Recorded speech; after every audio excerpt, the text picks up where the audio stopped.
Good afternoon or good evening, depending on where you might be. My name is Kevin Michael Grace, and this is the KMG show. Taxes, don't you just hate them?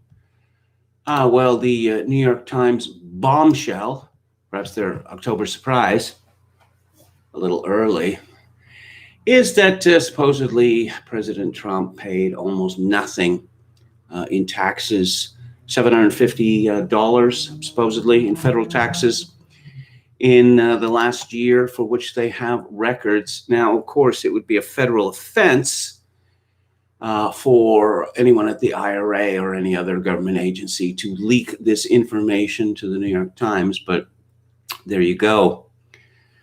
Let's see. Exclusive. The Times has obtained tax return data for President Trump extending over more than 2 decades.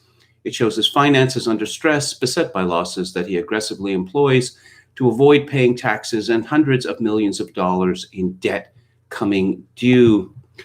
My initial response was the gag is obvious. The New York Times lies about Trump's tax returns in a desperate attempt to force him to reveal his true returns. Never forget, the Times stand for Joseph Stalin, made up the weapons of mass destruction hoax, and pimped the Russiagate fantasy. The New York Times is a house of lies. Let's see. The Bradford File tweeted, how the hell did Joe Biden acquire enough wealth to owe $3.7 million in taxes in 2017? That is the real scandal. Ramsey Paul comments, Joe Biden has not had a real job since 1970. He has spent his life in politics, and now he is worth millions. Alexandria Brown comments, so I finally read the New York Times Trump tax story because I wanted to see what line was being reported for taxes owed, and I came across this about the $750 in 2016 and 2017. Per the New York Times' own story, Trump actually paid to the U.S. Treasury $1 million in 2016 and $4.2 million in 2017. Read that closely. Trump paid, as in transferred to the U.S. Treasury, $1 million in 2016 and $4.2 million in 2017. Note also that most of the overpayment was rolled forward, not refunded. The $750 figure is an additional $750. Thus, every single story saying that he paid $750 is a lie. It is not simply a lie. It proves that the person making the statement either did not read the story itself or lacked the mental ability to comprehend that the New York Times itself claims that Trump paid $1 million in 2016 and $4.2 million in 2017. The claim that Trump paid only $750 in federal taxes in 2016 and 2017 is thus a complete and total lie, which is easily disproven by the Times' own story. I mind when people lie. I mind more when people lie to me about something I can disprove in minutes. And there's also something even more worrisome than that the New York Times appears not to have seen the actual returns. Read this closely and you'll see something very disturbing indeed. The Times examined and analyzed the data from thousands of individual and business tax returns from 2000 through 2017, along with additional tax information from other years. The trove included years of employee compensation information and records of cash payments between the president and his businesses, as well as information about ongoing federal audits of his taxes. This article also draws upon dozens of interviews and previously unreported material from other sources, both public and confidential. Did you see it? The years of employee compensation? So the New York Times was given compensation information for people who are not Donald Trump. Yeah, that right there should make everyone spit fire from their eyes. What the hell right does the New York Times have to employee compensation? You want to claim Trump is fair game since he's president? Fine, whatever. But what people who worked for him made in the decades when he wasn't a politician is fair how? Riddle me that, and you better spin so hard the earth rotates backwards. And finally, from Alexandria Brown, also I'm going to post this one more time for those in the back. Trump paid $1 million in taxes and $4.2 million in taxes in 2017. And per the New York Times story, most of that money was rolled forward. Stop lying. Start reading. Just stop lying. This from Breitbart, Joel Pollack. The New York Times expose on Donald Trump's tax returns suggests that the president has suffered financial losses for many years, resulting in many years when he paid little or no federal income tax. The Times speculates that the presidency itself is Trump's only hope to recoup his losses, either through burnishing his brand or using his political power, ignoring conflicts of interest. But the Times has also succeeded, albeit inadvertently, in debunking several common anti-Trump conspiracy theories. Russia. The Times found no evidence of any links to Russia that were previously unreported. The tax returns, it says, do not, quote, reveal any previously unreported connections to Russia. All they show is that this isn't clear, 2001 or 2011 Miss Universe pageant in Moscow was the most profitable Miss Universe during Mr. Trump's time as co-owner, and that it generated a personal payday of $2.3 million. That's all there is to the vast Russian business interests Democrats hinted and hoped the returns would show. Michael Cohen. Prosecutors in New York have subpoenaed the tax returns for a criminal investigation, most likely having to do with payments via Trump's former lawyer, Michael Cohen, now a convicted felon, to alleged lovers, including Stormy Daniels. The Times noted, quote, the materials obtained by the Times did not include any itemized payments to Mr. Cohen. The amount, however, could have been improperly included in legal fees written off as a business expense, unquote. That's it. The audit. Democrats and journalists have mocked Trump's longstanding claim that he could not release his tax returns because he faced an Internal Revenue Service audit. The Times confirmed the audit. Also hanging over him is a decade-long audit battle with the IRS over the legitimacy of a $72.9 million tax refund that he claimed and received after declaring huge losses. An adverse ruling could cost him more than $100 million. It is real, just as Trump has claimed. There are likely other shoes to drop, and it is no accident that the Times has produced this expose featuring the Moby Dick of Trump's opponents roughly 48 hours before the first presidential debate. Trump's tax returns, if real, and if summarized correctly by the Times, do not paint a flattering financial picture, yet they also debunk many cherished left-wing fantasies, and they may confirm what Trump supporters have said since 2016, that he has sacrificed his personal fortune to serve. Now, of course, we've all seen the stories, the gloating stories, the rather desperately gloating stories, that the moment that the Trump and his family leave the White House in January of next year, they're all going to be put in handcuffs and hauled off to prison. Even Melania, apparently.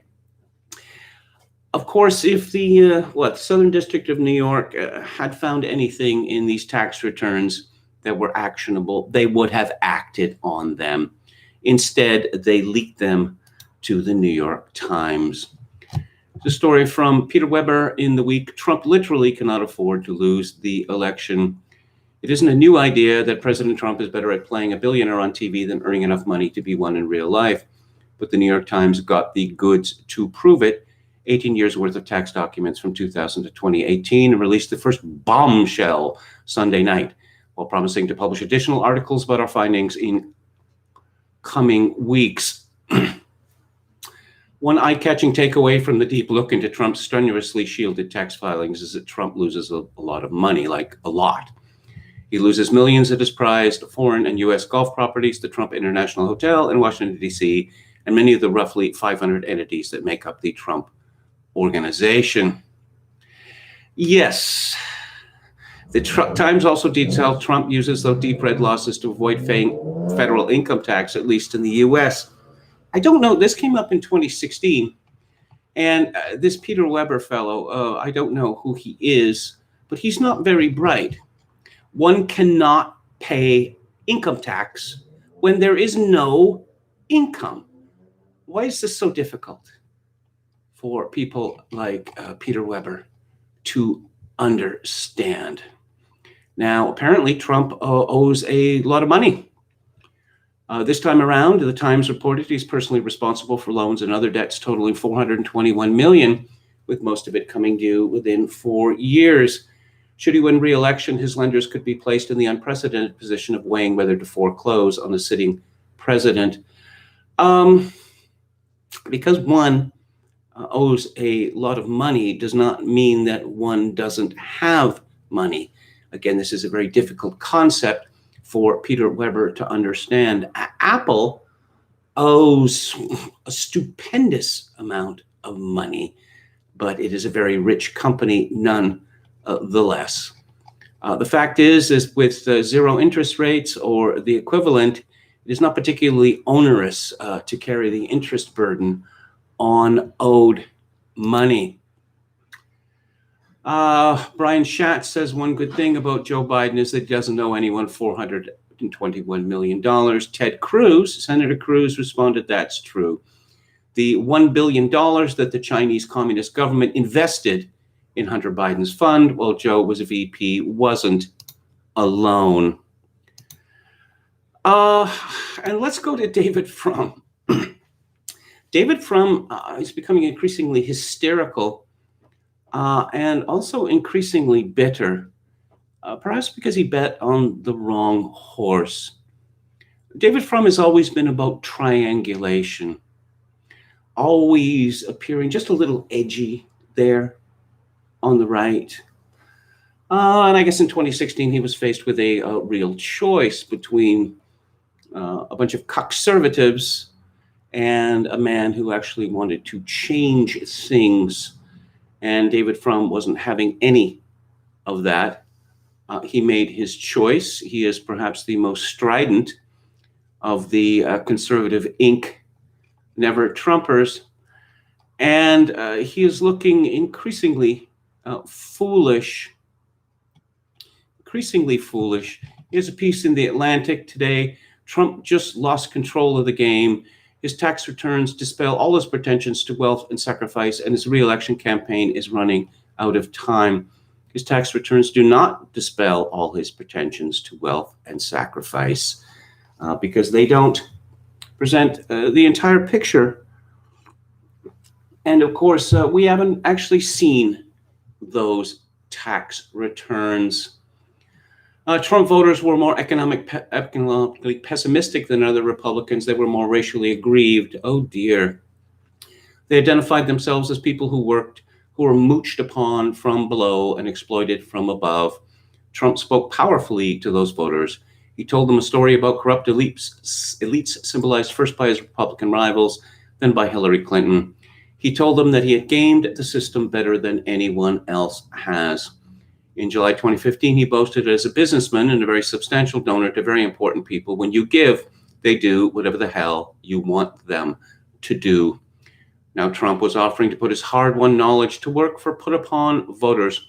He alone would bring class justice to this country, redirecting benefits from the super-rich to deserving people such as themselves. On Fox and Friends that August, he complained about financiers avoiding taxes.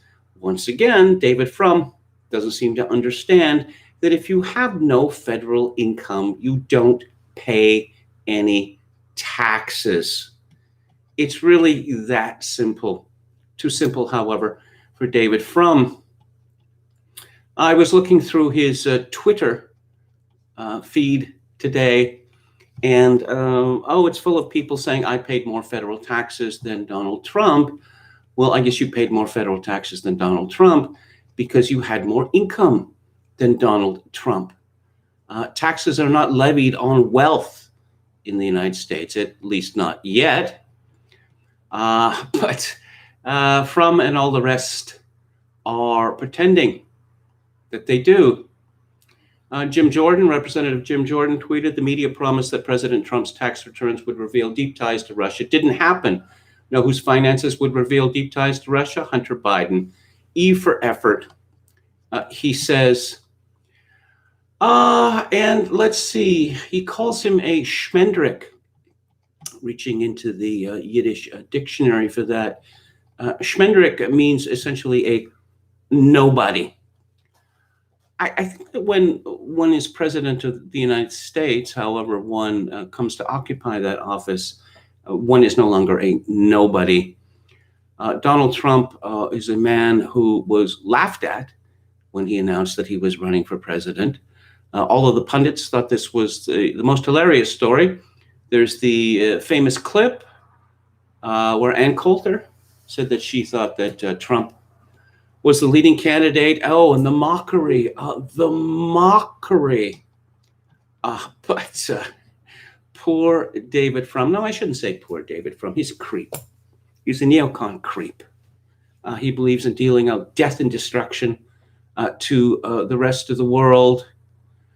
He's a man who dared to assail much greater men than himself. Tom Fleming, Pat Buchanan, Joe Sobran, Bob Novak, etc., as unpatriotic. And I suppose David Frum's definition of patriotism is bombing the hell out of a bunch of countries around the world for reasons that always seem to remain obscure. David Frum tweeted yesterday, score 1 point for the people who defended Trump against Russia charges. Many of us guessed that Trump covered the losses on his courses by laundering Russian money. It looks instead like that's where the poor Schmendrick squandered over $500 million from The Apprentice. Matt Taibbi responds, here David Frum doubles down on his witch-hunting propaganda about Trump tax returns, classifying those who advised caution as people who defended Trump. We weren't defending Trump, we were defending the basic press standard of not making unsupportable public allegations. And Taibbi says, yes, Sandy Skipper had tweeted an oligarch gave him $100 million for $40 million home, and he's pumping millions into his golf courses. Matt, he's broke. Who includes laundered Russian money in their taxes? You hide it. Matt Taibbi responds, yes, thank you. Don't tell it to me. Tell it to Chuck Schumer, George Will, David Frum, Sheldon Whitehouse, and everyone else who insisted over the last 4 years that secret Russian shenanigans would be found in Trump's tax returns. I'm thinking of Jonah from Veep, who said that you print something and then the facts come afterwards to support it. That's how journalism works, right? When Jonah was decided to publish some unsubstantiated, very nasty allegations against the fictional governor of Minnesota, well, it turns out that it wasn't true. And this is the way that the media, including David Frum, regard journalism now. You print the vilest accusations against someone, but the information to support it will come later. Trusted sources, off the record, of course, insist that this is true. Now, what is true about Donald Trump, according to his enemies, is everything and anything, because he is the wickedest man alive. So anything that you could say about him must be true. And anyone who disagrees is just a Putin puppet. Here's a tweet from Zero Hedge. While we are at it, maybe someone can explain how members of Congress saw their net worth increase by over 1,000% in the past decade. Let's see, Grace Napolitano, a Democrat from California, her wealth in 2008, $8,000. Her wealth in 2018, $913,000. Judy Chu, also Dem from California, wealth in 2008, $92,000. In 2018, $7.1 million.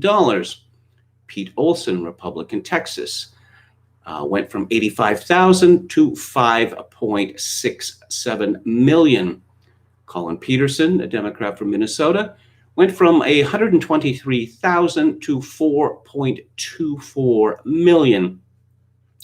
Shelley Pingree, a Democrat from Maine, went from $442,000 to $9.94 million. Stephen Brett Guthrie, Republican of Kentucky, went from $421,000 to $7.66 million. Rob Whitman, a Republican from Virginia, went from $133,000 to $1.65 million.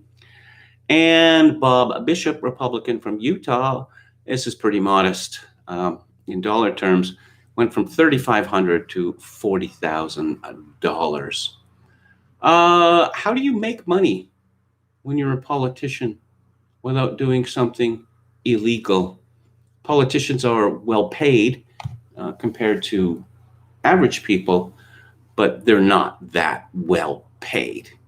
There's not a lot of bling available when one is a politician. I mean, we've seen the figures about Bernie Sanders, how much debt he got into.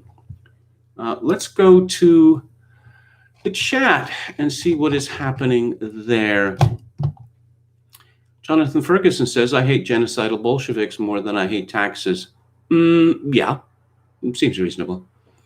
Justin Proto said, every true American despised paying taxes, especially any under the current state regime. Yes. Well, yeah, again, we saw this in 2016. Just this difference between the media and the rest of the country.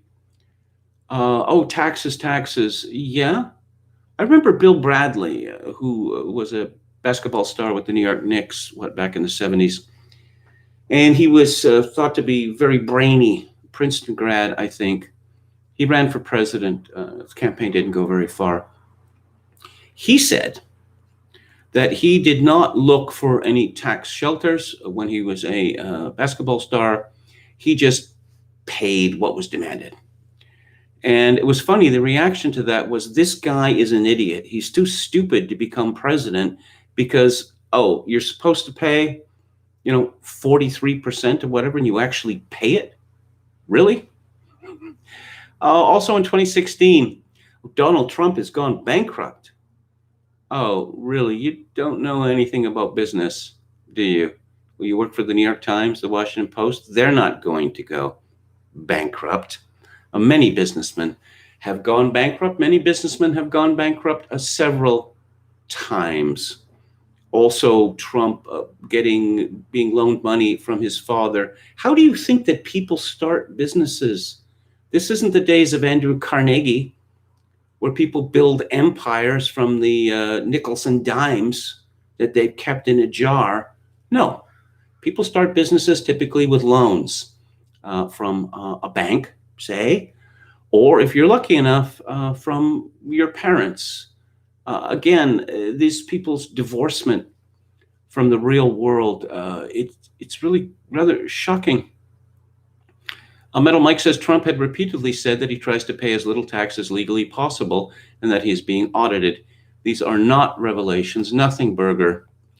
Walrus Libertarian says, I believe the $750 thing sounded plausible. Guess that's what they counted on. Jonathan Ferguson says Trump is a treasonous globalist buffoon. I don't care about his taxes. I care about the third world invasion of Canada and the censorship of Canadian patriots in the modern public square. Okay. So Jonathan Ferguson is not happy with Trump's record on immigration. Well, immigration has pretty much come to a stop under Donald Trump, which is pretty good. David Wright says Obama rich as hell after leaving. Hillary and Bill broke when leaving, now extreme multimillionaires and still going. Many got rich in office, the true scandal. Yes, like Dianne Feinstein of California, who her and her husband have become tremendously rich. She has a Gulfstream that she flies from San Francisco to Washington and back again. And of course, Dianne Feinstein happened to close down the only rare earth mine in the United States, the major producer. And guess who took over? China. And guess whose husband was intimately connected to China and rare earths? Why, that would be Dianne Feinstein's husband, wouldn't it? Okay. Walrus Libertarian says Hillary was playing her game while Secretary of State. Well, this is just a rumor. That's a nasty rumor. The private server. What was the purpose of the private server? The purpose of the private server was to sell influence. Donations to the Clinton Foundation. Adam Green says, quoting Donald Trump, I'm a nationalist and a globalist. Let's see. Metal Mike again, despite all of that, John, the globalists continue to despise Trump because they would prefer someone they can completely control. No, they do. They do hate him. They regard him as a threat to, it was all wrapped up, pretty much, the way they saw it. And despite the disaster of 2008, the globalists came out of this stronger than ever. The opposite, of course, should have happened. But then came Brexit, and then came the election of Donald Trump. And the globalists have been in a state of, well, first restrained fury and now unrestrained fury. Okay, who else do we have here? Let's see if we can get some new voices in here. No, it's just the same. Don from Beyond says, I was happy read Governor DeSantis moving to phase 3 of ending COVID restrictions, but I was out doing DoorDash all day. So far, nothing has improved. Okay, that's sad to hear. I see. We've got a lot of deleted messages. Wow, a whole bunch of deleted messages. Tons and tons and tons. Jonathan Ferguson says, everything has gotten worse since 2016. I simply do not believe that is true at all. Immigration has become much, much, much better. And effectively, with the end of immigration, supposedly, the country was going to seize up like an engine with no oil. And that hasn't happened. And that's a powerful lesson. Let's see, what else do we have here? William Hicks says, sounds like those congressmen got some really good interest rates on their certificates of deposit at the savings and loan. What bank was that? Okay. And my grandson still has to wear a mask at school, says Don from Beyond, which is idiotic, of course. I'll have some more data on that. Heck McNeck says we're at the point that no news revelations will sway either side one way or the other. Well, no, especially with all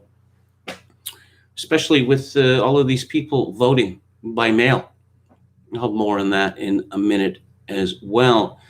What was it? 2000 election. The October surprise was on the weekend before the election. It was revealed that George W. Bush had a drunk driving conviction. Now, there's a certain type of person, I would say there's millions of Americans who would never vote for someone with a drunk driving conviction. And the fact that so many people, vote early means that these kinds of revelations are not going to have any effect in the future because it will be too late. I don't want to talk about the USS Liberty. I've talked about it before, but it's not really relevant to what we're talking about now. This is from Miranda Devine in the New York Post. A ballot harvesting racket in Democratic Representative Ilhan Omar's Minneapolis district, where paid workers illegally gather absentee ballots from elderly Somali immigrants, appears to have been busted by undercover news organization Project Veritas. One alleged ballot harvester, Liban Mohammed, the brother of Minneapolis City Council member Jamal Osman, is shown in a bombshell Snapchat video riffling through piles of ballots strewn across his dashboard. Just today, we got 300 for Jamal Osman, says Mohammed, aka King Liban 1 in the video. I have 300 ballots in my car right now. Numbers don't lie. You can see my car is full. All these here are absentee ballots. Look, all these are for Jamal Osman, he says, displaying the white envelopes.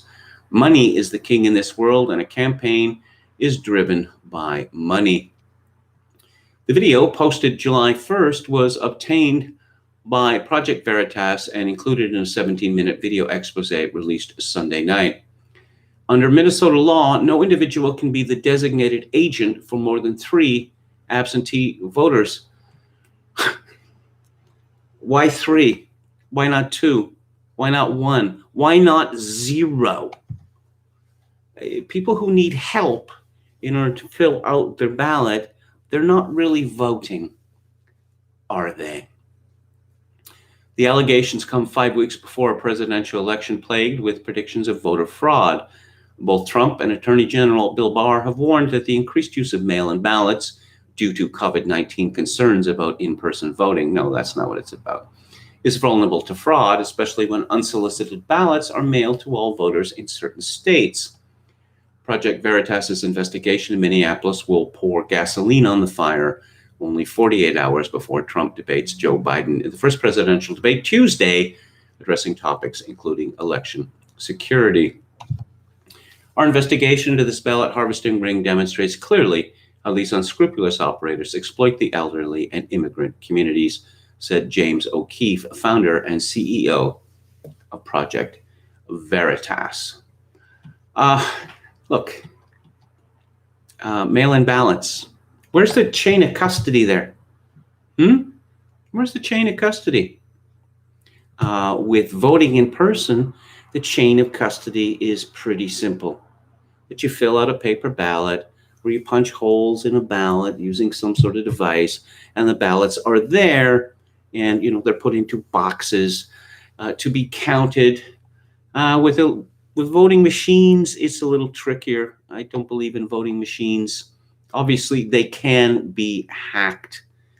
No, paper ballots and people voting in person after showing photo ID on the day of the election.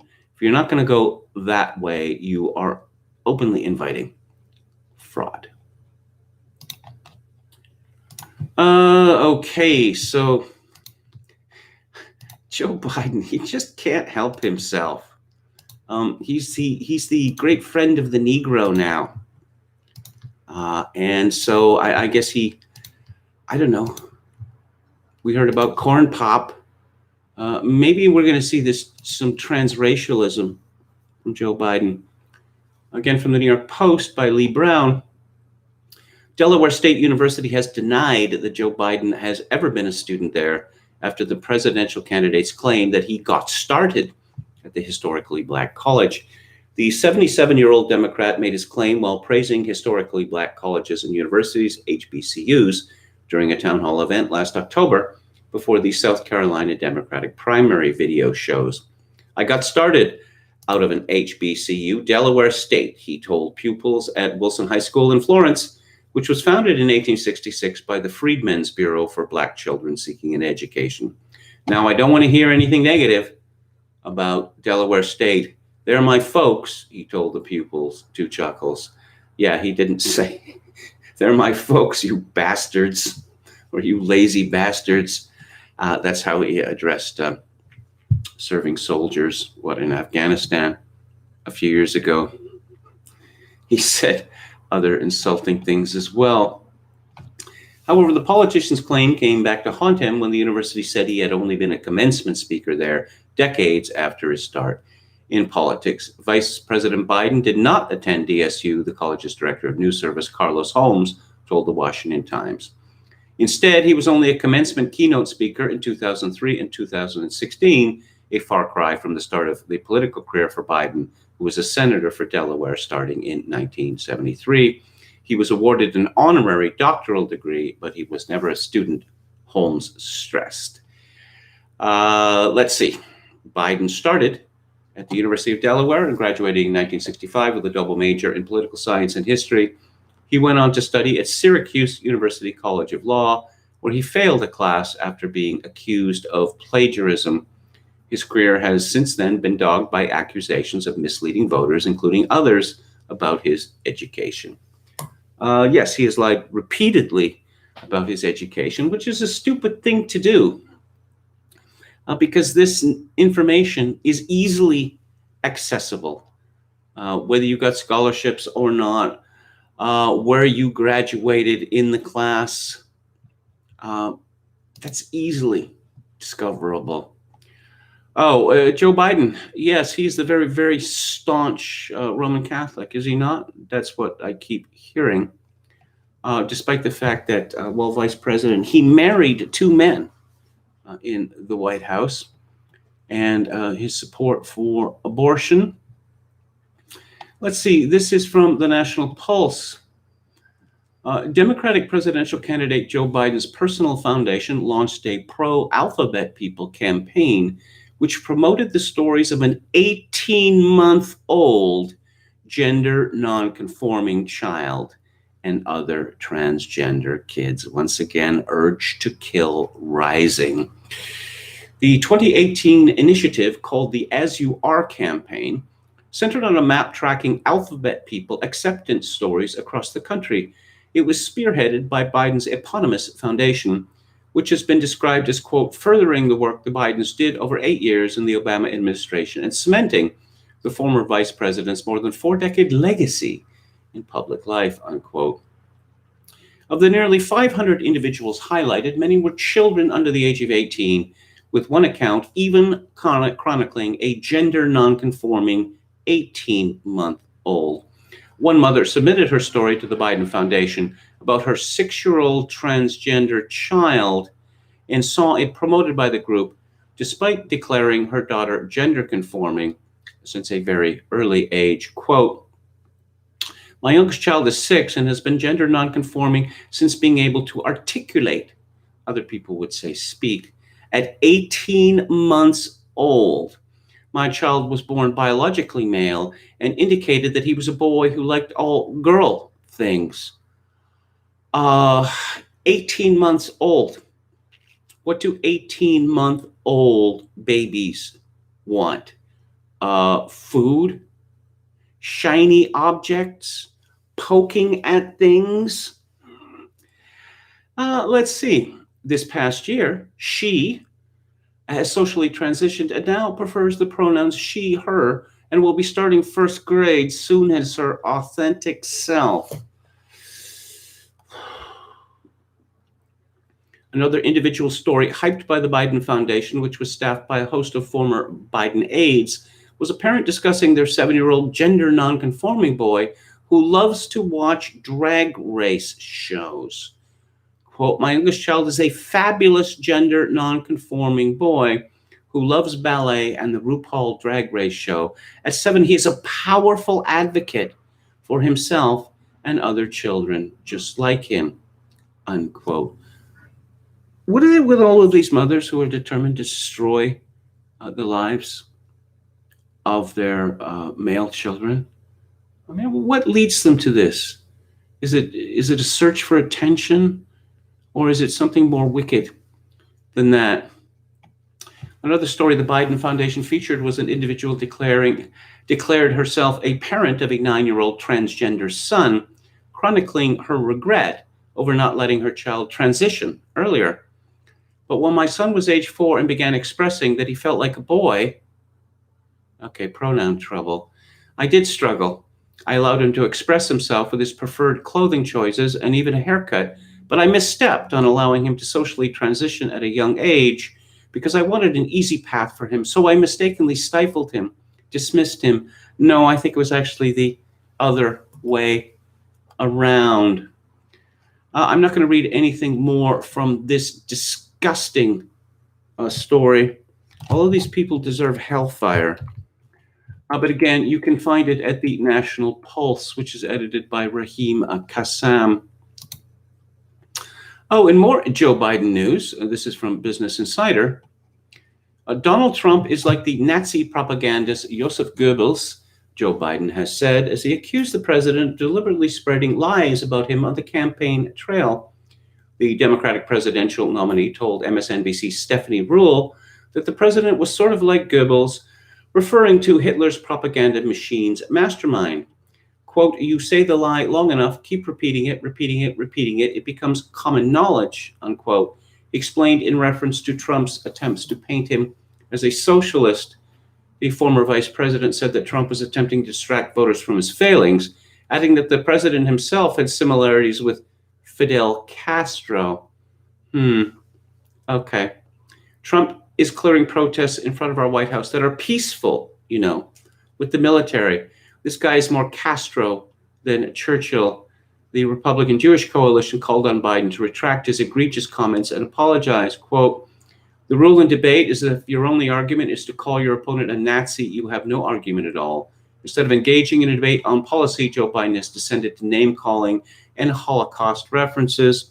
There is no place in political discourse for Holocaust imagery or comparing candidates to Nazis." It's offensive and it demeans the memory of the Holocaust, the suffering of the victims, and the lessons we must learn from this terribly dark chapter of history. Joe Biden has been in politics long enough to know this, to diminish the horror of Goebbels and the Nazis by trying to attack the president with that comparison is, as we say, a shanda. We call on Joe Biden to retract and apologize for that egregious comment. So Peace and Revolver, which apparently is the new Drudge, because Drudge is increasingly, well, useless. Debate preview. We've got the perfect formula for Trump to defeat Biden. Seek out the big moment. That's point number one. The winner of a debate isn't decided in the public consciousness by mastery of the issues or making popular promises. Instead, what matters most in the debates is who comes out on top of the most memorable moments. Does anyone remember a moment from the 2016 debates besides Trump's "you'd be in jail" ad lib in the second matchup? How about 2012 and Mitt Romney's "binders full of women" awkwardness? Well, I remember at least one other thing from the 2016 debates. When Hillary Clinton was talking about her CV, her immense amount of experience, and Trump said, "It's bad experience." More than anything, Trump wants to be sure he's the beneficiary of Tuesday's most memorable moment, and the most obvious way to do that is to expose Joe Biden's creeping senility. While it's easy to hope that Biden will simply fall apart of his own accord on the debate stage, the truth is that's unlikely. While Biden is failing, he isn't a vegetable. He'll still be able to recite canned talking points and respond to basic questions, and if the debate goes as planned, ordinary Americans may come away surprisingly impressed with Biden rather than horrified. The best way to expose Biden's decline and get the big moment of the debate is to surprise Biden. Raising an unexpected topic or asking him an unusual question or otherwise do something that Biden's staff simply won't have him prepared for. If Trump can force the conversation off the rails, he will force Biden to think on his feet. And forcing Biden to improvise in the moment is the way to produce the confusion, mental wandering, and dementia-fueled anger that will expose Biden as grossly unprepared to serve as president. Trump could even consider a wild strategy like producing a pen and paper and daring Biden to draw a clock.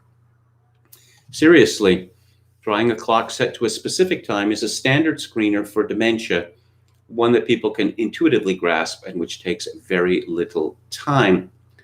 2, put Biden on the spot about riots. For months, city after city has been ripped apart by deadly riots launched by Joe Biden supporters. Joe Biden has supposedly condemned rioting and violence, and the press has given him a pass. But the Democratic Party still enables violence with its hands-off approach to the mayhem its voters are determined to unleash. Not only that, but innocent people like the McCloskeys, Kyle Rittenhouse, and Jake Gardner have been targeted for destruction for trying to protect themselves from the mob. So Trump should push Biden on this hard. He shouldn't just blame Biden for the riots, and he shouldn't seek vague condemnations. Instead, ask Biden questions that are hard to answer without indicting his own party. Do business owners have the right to defend their livelihoods with guns? Do the McCloskeys belong in prison? And what about the police? Heather McDonald has shown definitively that police racism is a hateful myth that effectively blames police for fairly enforcing the law against criminals. 3, tout the end of America's wars. Trump's the first president in decades not to enmesh U.S. troops in a new conflict in some far-flung corner of the planet that has nothing to do with America's fundamental security. Not only that, but Trump has radically scaled back America's presence in Iraq after defeating ISIS, while also bringing troops home from Afghanistan, America's longest war. All this is worth boasting about, but Trump should also turn this into a means to attack Biden. The Trump realignment has set the entire neoconservative camp scurrying into Biden's camp. Iraq war architects like David Frum, Bill Kristol, Max Boot, Richard Armitage, and Elliot Cohen have all flocked to Biden. Trump should demand that Biden disavow the warmongers who support him. 4, ignore the tax returns, blow up the Scranton Joe lie. As Delaware Senator, Biden was the chief congressional ally of major credit card companies. In 2005, Biden helped push through a bill that slashed bankruptcy protection for ordinary Americans just before a major recession. In return for his support, credit card giant MBNA handed Biden's layabout son Hunter a high-status job. Biden has been rewarded handsomely for his friendliness to the most powerful corporations in America. According to the Center for Responsive Politics, he's getting more donations than Trump from the big Wall Street banks. There's another way to rip apart Biden's lie about representing the common man: the opioid epidemic. Drug overdoses finally began to decline during Trump's presidency, but they rebounded during the coronavirus lockdowns that Biden wants to continue. But the epidemic was also ignited on Biden's watch during the Obama years. Biden was the point man for Obama's China policy. In a 2011 speech, he declared that, quote, a rising China is a positive development, not only for China, but for America and the world writ large, unquote.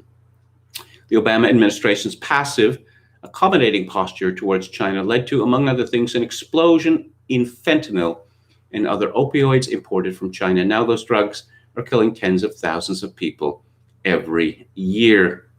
5, make Biden the lockdown candidate. 6 months into the pandemic, the left and Joe Biden are staking out a position of maximum panic. More masks, more business restrictions, more school closures. None of this can be justified by the science. Countries like Denmark have reopened schools without problems for the simple reason that children don't easily spread coronavirus and are at virtually zero risk of dying from it. And there's an embedded tweet here from Alex Berenson, who writes, updated government figures: 66 children under 15 have died from or with COVID since February. 16,761 have died of other causes. Fewer than 1 in 250 child deaths are related to COVID in any way. 6, expose Biden's amnesty plan. Biden has promised a de facto amnesty for illegal immigrants the moment he becomes president. The press hasn't held Biden to account for this in the slightest, so it's President Trump's job to do so. Biden has pledged to halt all deportations, even of pedophiles and murderers, for the first 100 days of his presidency. After the first 100 days, Biden says that only convicted felons will be deported, but in fact, many felons would remain under his plan. According to Biden, drunk driving, which kills more than 10,000 people a year, isn't a felony worth deportation. Yes. I've talked a lot about the Schrodinger's cat. This represents the left. The cat's alive, the cat's dead, depends on how you look at it. Well, things are true or not true, according to the left, the media, depending on how they look at it. So, Joe Biden, we've all seen the videos of him forgetting where he is, forgetting what day it is, forgetting the proper pronouns for himself and his wife, rumbling, stumbling, bumbling, even when asked softball questions, even when reading off cards or a teleprompter. But actually, it's Trump who's demented. Yes. Tom Joseph writes, Trump's stay has been about hiding his worsening dementia. News about him not leaving are really about a dementia patient at the insanity stage. Don't worry, he's going. Farewell tour highlights fantasies, incoherent speech, slurring, and grooming issues with the two-toned faced and bad hair Twitter. Trump speaks for a long, long time. His rallies. Trump does regular press conferences and handles hostile reporters with aplomb. Joe Biden speaks to friendly people, gets softball questions, and actually arranges for questions to be asked. For instance, the notorious one from an Atlantic staffer asking about the state of Donald Trump's soul. But you see these memos go out on the left. And this Tom Joseph fellow got one. It's a story from the Mail. Julie Louis-Dreyfus announces virtual Veep reunion in support of Biden-Harris presidential campaign in Wisconsin. The future of democracy is on the line, people. I was a big fan of the first 4 seasons of Veep when it was run by Armando Iannucci and his British team. I watched the first 2 episodes after a new showrunner, American showrunner, took over. And there's a fine line between farce and sweaty desperation. And that's what I saw in the first 2 episodes of season 5. So I abandoned it at that point. But the character that Julie Louis-Dreyfus plays in Veep is an incompetent woman who suffers from Dunning-Kruger syndrome. She's not just incompetent, she is a nasty woman who doesn't appear to care for anyone other than herself. She's a terrible politician as well. And yes, definitely want this woman's endorsement, the Veep team endorsement. The running joke of the first 4 seasons of Veep is these people couldn't do anything right. In fact, her campaign manager in season 4 quit and gave a speech raging at her, saying that you are the worst thing to happen to this country since food in buckets and slavery. And the very worst thing is that there will never be another female president, because now we have had one and she sucked. But I'm thinking about what Armando Iannucci would do with the 2020 race, particularly Democratic side. There was a storyline in, I forget whether it was season 1 or season 2. Well, one of the things about Julie Louis-Dreyfus's character was she had a zipper problem. She was mad about sex and exposed her office and her campaign to a myriad of potential disastrous consequences by her sexual incontinence.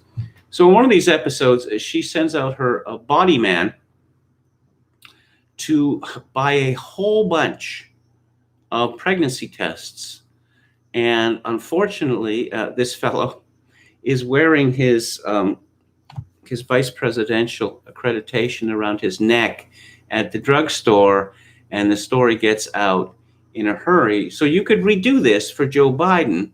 You could have a staffer going to a drugstore and buying a half dozen different kinds of diapers for men, for adult men. Yeah, I really don't see.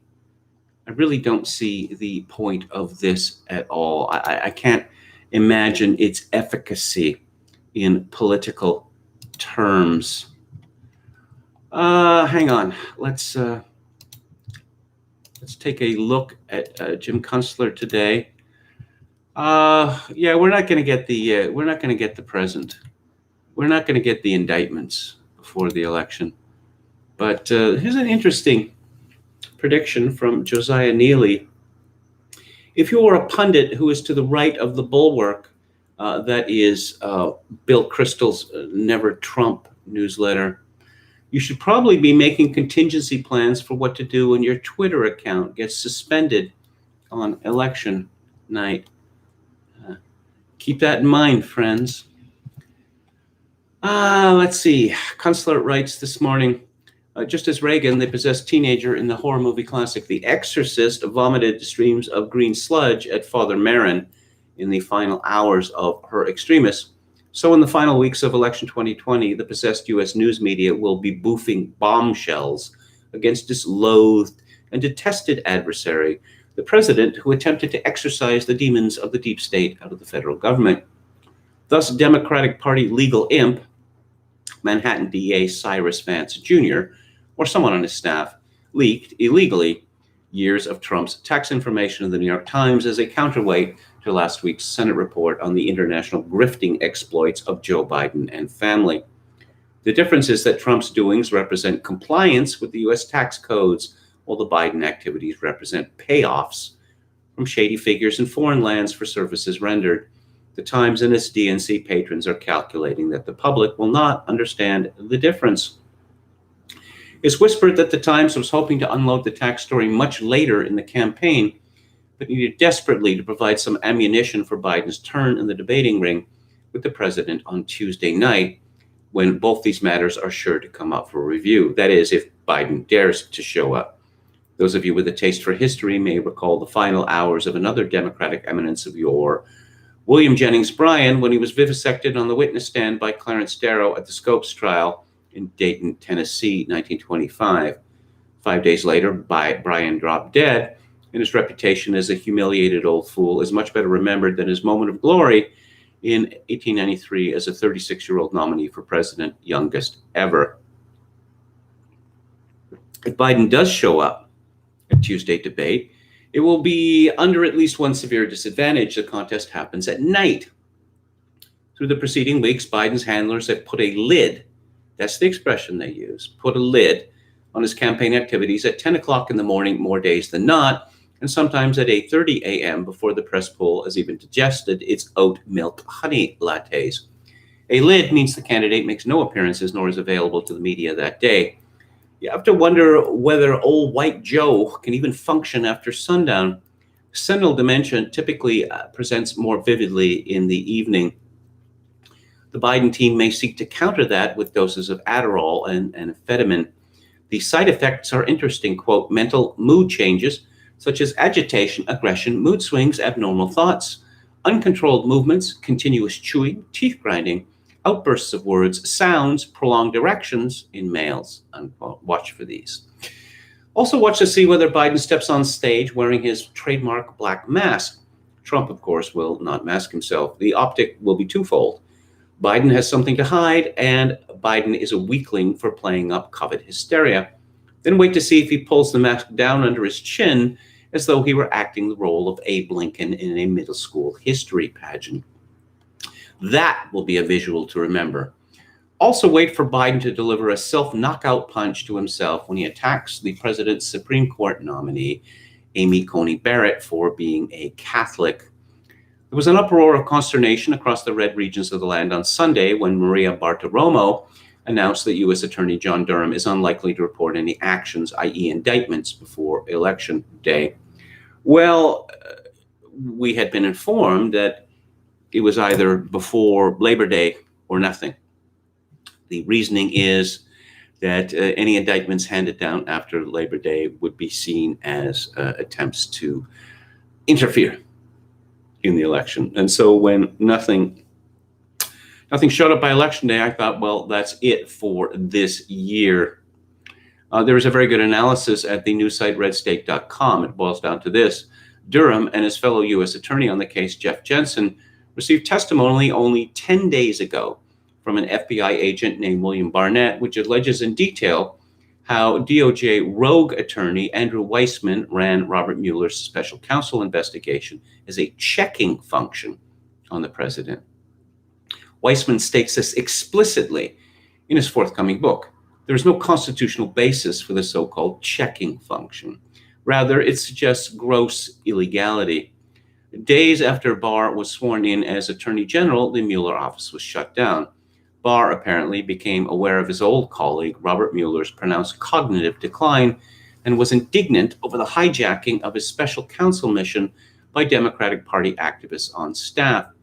Now, with Barnett's testimony, additional witnesses must be interviewed before any cases can be made, so these matters will have to wait until after the election. As a tactical election consideration, it is probably for the best at this point that there is no appearance of using the Durham investigation as a campaign weapon. It's unfortunate that it took Durham so long to unravel the seditious intrigues of Russiagate, but that only suggests how complex and far-ranging the scheme was, overlapping several agencies, the two houses of Congress, and a host of sketchy characters outside government. Trump will have to make his case for re-election by other means. Biden, or rather his handlers and stand-ins, will make his case by any means. So this is what it comes down to. Trump has to be re-elected for the truth about what went on in the Russiagate hoax and Weissman's activities, and all the way up to Obama. If Biden wins, that's the end of it. You'll never see the light of day. I'm kind of curious that all this talk about Trump being sent to prison, that, we've heard the argument that, Trump wouldn't indict, say, Obama. Well, why not? Why not? Because they do the same thing to him, and Trump isn't one to play by the enemy's rules. It's a story from the New York Post. This is part of the Platinum Plan, Trump's Platinum Plan. for black people. That's what he's calling it. Trump unveiled an economic empowerment plan for black Americans in Atlanta on Friday that would designate both Antifa and the Ku Klux Klan as terrorist organizations. The Platinum Plan details Trump's vision for a potential second term, including increasing access to capital to black businesses by almost $500 billion, which will create 3 million new jobs for the black community and creating 500,000 new black-owned businesses. It comes as the Trump campaign tries to boost support among black voters, touting their criminal justice reforms and record low African-American employment before the pandemic. Trump said to supporters in Georgia, "Our movement is welcoming millions of black Americans back to the Republican Party, the party of Frederick Douglass and Abraham Lincoln. Today, I want to share what you have to gain from voting Republican on November 3rd. So the Republicans or Trump campaign is now explicitly playing the racial spoils system, which is not a good thing, but there we are. There we are. As far as black voters go, the women are going to vote for Joe Biden overwhelmingly, 95% or higher. The men, I think that Trump could make some minor inroads amongst black men, which doesn't sound like much, but the Democratic Party is so dependent upon black voters, them voting en bloc and in great numbers. And if they don't vote en bloc to the extent that they have in the past, and if their numbers aren't what they were in 2008, 2012, 2016, then Biden simply can't win. Let's see, in 2016, Trump won 8% of the black vote compared to Hillary Clinton's 88%. Recent research from Gallup suggests Trump's support may increase by several percentage points in 2020, but noted that Joe Biden is viewed less favorably than Barack Obama among black voters. Yeah, okay, but we missed out Hillary Clinton there. Remember she used to keep hot sauce in her purse? Who would believe such a story? Seriously, who would believe that? I'll tell you who would believe it. People in the media would believe it. Let's see what J5 Killer has to say. I don't know how long he's going to have this Twitter account. He's at JAYFIVEK. I see that Pax Dickinson, Duckocracy, has come back to Twitter just for 40 days. So you might want to check that out. Annie Shields had tweeted, "I gave more to Bernie Sanders than Trump paid in taxes." J5 Killer responds, "Sucker." Trump will get the viral moment in the debate. This is stating the obvious, says J5 Killer. Trump will get the viral moment. He always does. Even better, the frogs will launch 1,000 hilarious memes into the ether, each more devastating to Biden than the last. Tomorrow is when Meme War 2020 starts in earnest. Kamala Harris, "We wear these notorious BIG t-shirts with a lot of pride." J5 Killer says, "The quality of our public officials is abysmal. Carmelo is not just a charisma sink, she's ridiculously tin-eared. Willie Brown, who's a genial grifter, is not a stupid man, but he does need a smackdown for inflicting this rancid hoe on the American people." Kamala Harris was asked late last week who the best living rapper was, and she said Tupac. I think that even people who know almost nothing about rap music know that Tupac was murdered or assassinated, one might say, quite a few years ago. But of course, Kamala Harris was boasting a couple of months ago about smoking weed, getting high on weed, and listening to Tupac before any of his records came out. Ho, ho. And smoking weed, that's against the law in California at the time, and people went to prison for it, including lots of black people went to prison for it. Yes, tin-eared. Instead, and of course, the media rushed to defend Kamala Harris. Well, of course, Kamala Harris knows that Tupac is dead. She thought that the question meant, the best rapper of all time. Okay, so then photos surfaced of Donald Trump with Tupac Shakur in a nightclub. Game, set, and match to Mr. Trump. See, for all the talk about Trump hating black people, I don't think that black people, well, black men anyway, who know anything about Trump, believe it. Because Trump has been kind of a legend in the black community for quite some time. Because he is the big man, the swaggering man. And, well, I guess, actually, this also reminded me of an episode of 30 Rock, where Liz had a black boyfriend who was really obnoxious fellow, constantly on the, lookout for racism, right? Anyway, they're at the Source Awards, and through a series of comical misadventures involving Tracy Jordan, Wayne Brady gets a cap in the ass, literally. Only it was accidental. And LL Cool J, who has gone into the champagne business with Jack Donaghy, is furious about this. And he says, "You're making a mockery of the Source Awards. Wait till Tupac hears about this."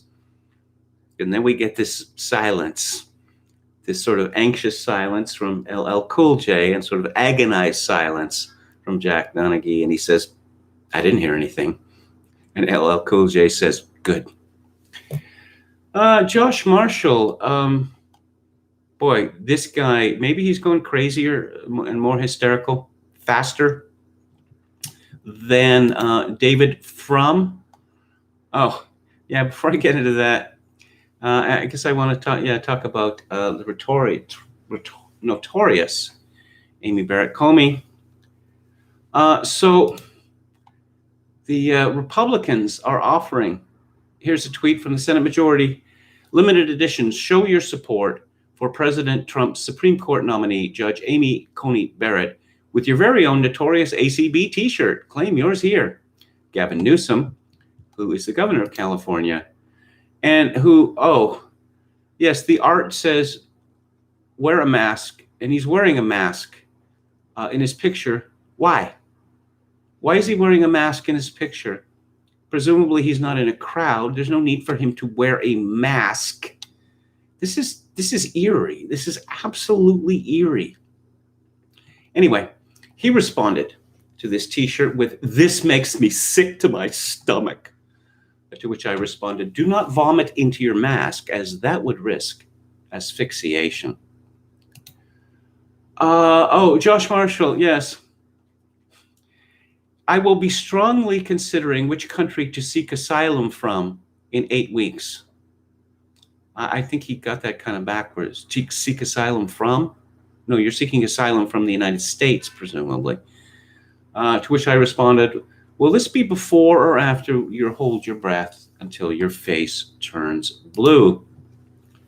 Travis Tritt, the country star, responded, "I'm thinking that the USA must be a pretty decent place when those who obviously hate this country keep threatening to leave, but never do." Yes, one of those people being Alec Baldwin. If I had made a fuss saying that if my candidate lost, I would leave the country, and my candidate lost, and then I decided I'm not going to leave the country, that's crazy, I would lay low for quite some time. I think I'd be rather more modest in my pronouncements after that. Josh Marshall, again, he's the editor of TPM, Talking Points, something or other. Oh, he's a Polk Award winner. I used to think that he was a serious man, but he tweeted 2 days ago, "I don't know a lot about Amy Coney Barrett, but I know she's accepting nomination from a president actively trying to subvert a national election and threatening to hold on to power by force and attacking the Constitution unparalleled in American history. Do I need to know more?" To which I responded, "Ignorance is not a virtue." So, yes, it looks as if Josh Marshall is going to hold his breath until he turns blue. He writes on a TPM, Talking Points memo, I guess that's what it's called, "President Trump has now unsurprisingly chosen to nominate the far right, Amy Coney Barrett, to succeed Ruth Bader Ginsburg. Whoa. The only sensible approach is for Senate Democrats neither to meet with Barrett nor participate in the confirmation process. Even to do so in a critical posture is to add legitimacy to a process that is illegitimate.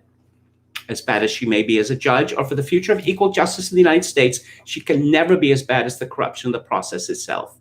It's that corruption, the court-packing scheme Republicans pushed into overdrive starting in early 2016 that justifies, indeed requires Democrats to add seats to the court in 2020, distracting from that reality with a gauzy lens look at Barrett's personal story and judicial merits is madness, pure madness.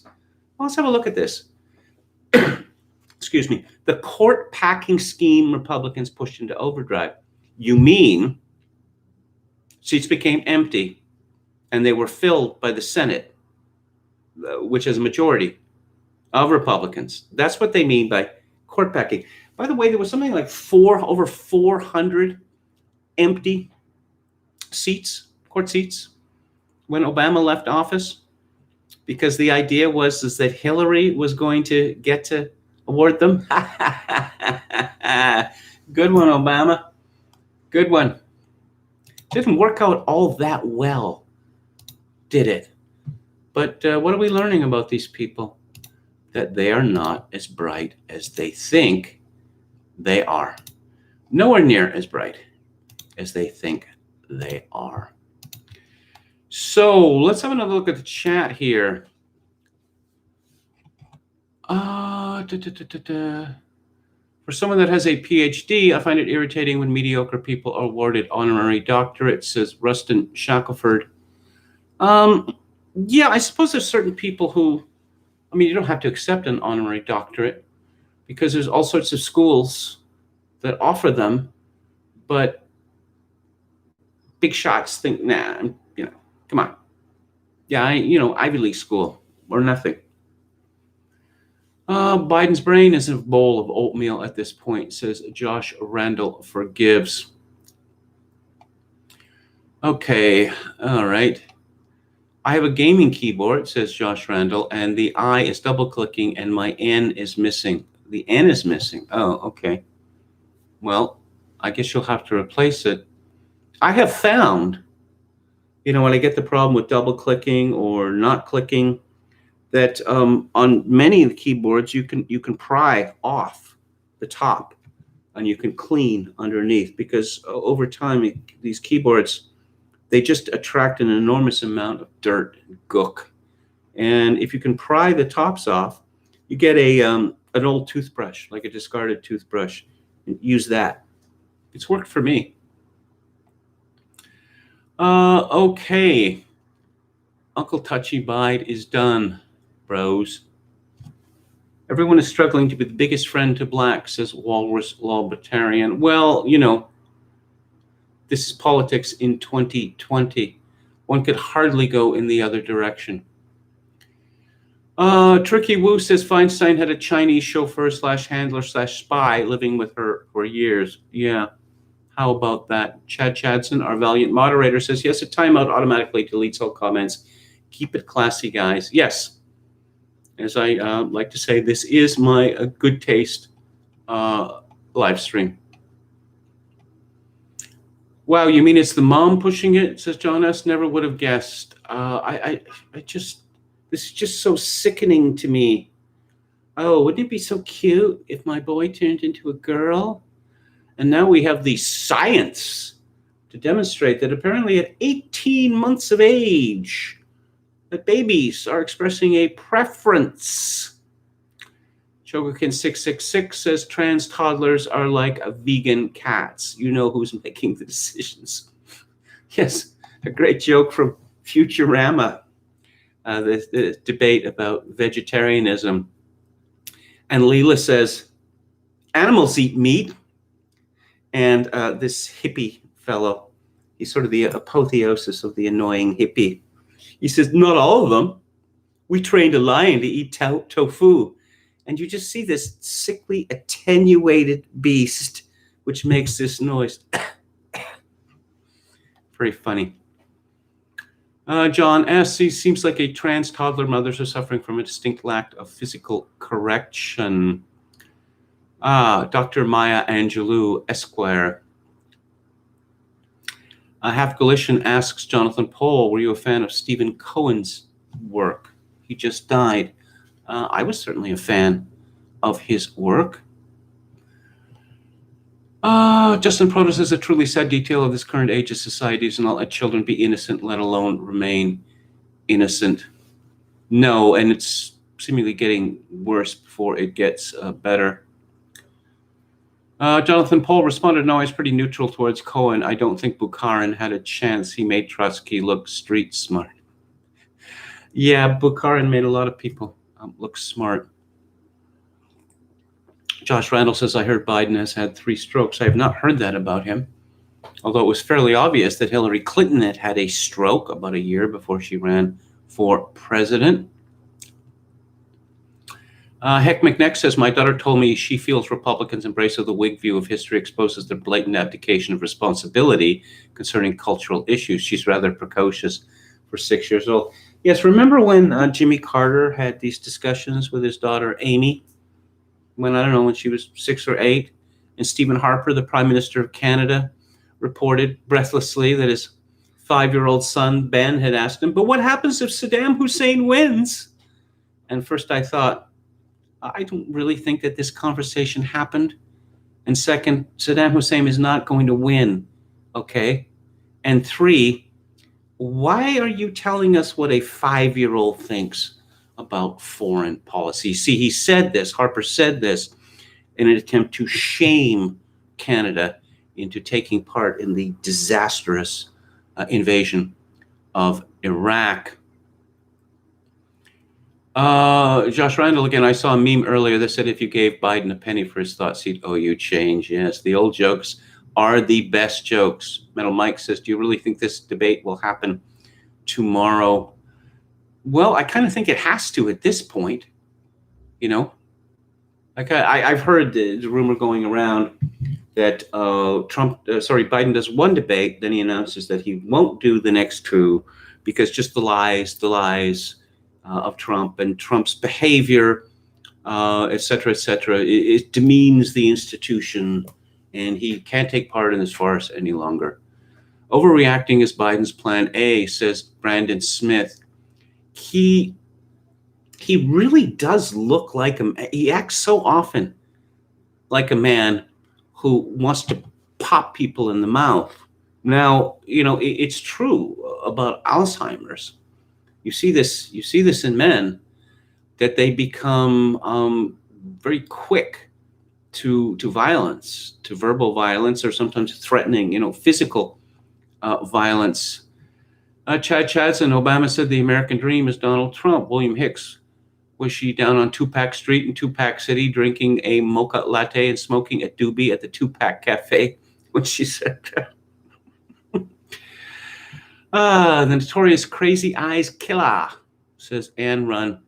Yes, I reminded that one of the members of that band is invited to, do we call it a band? It's more of a coalition, isn't it? Invited to select Rolling Stone's top 500 albums.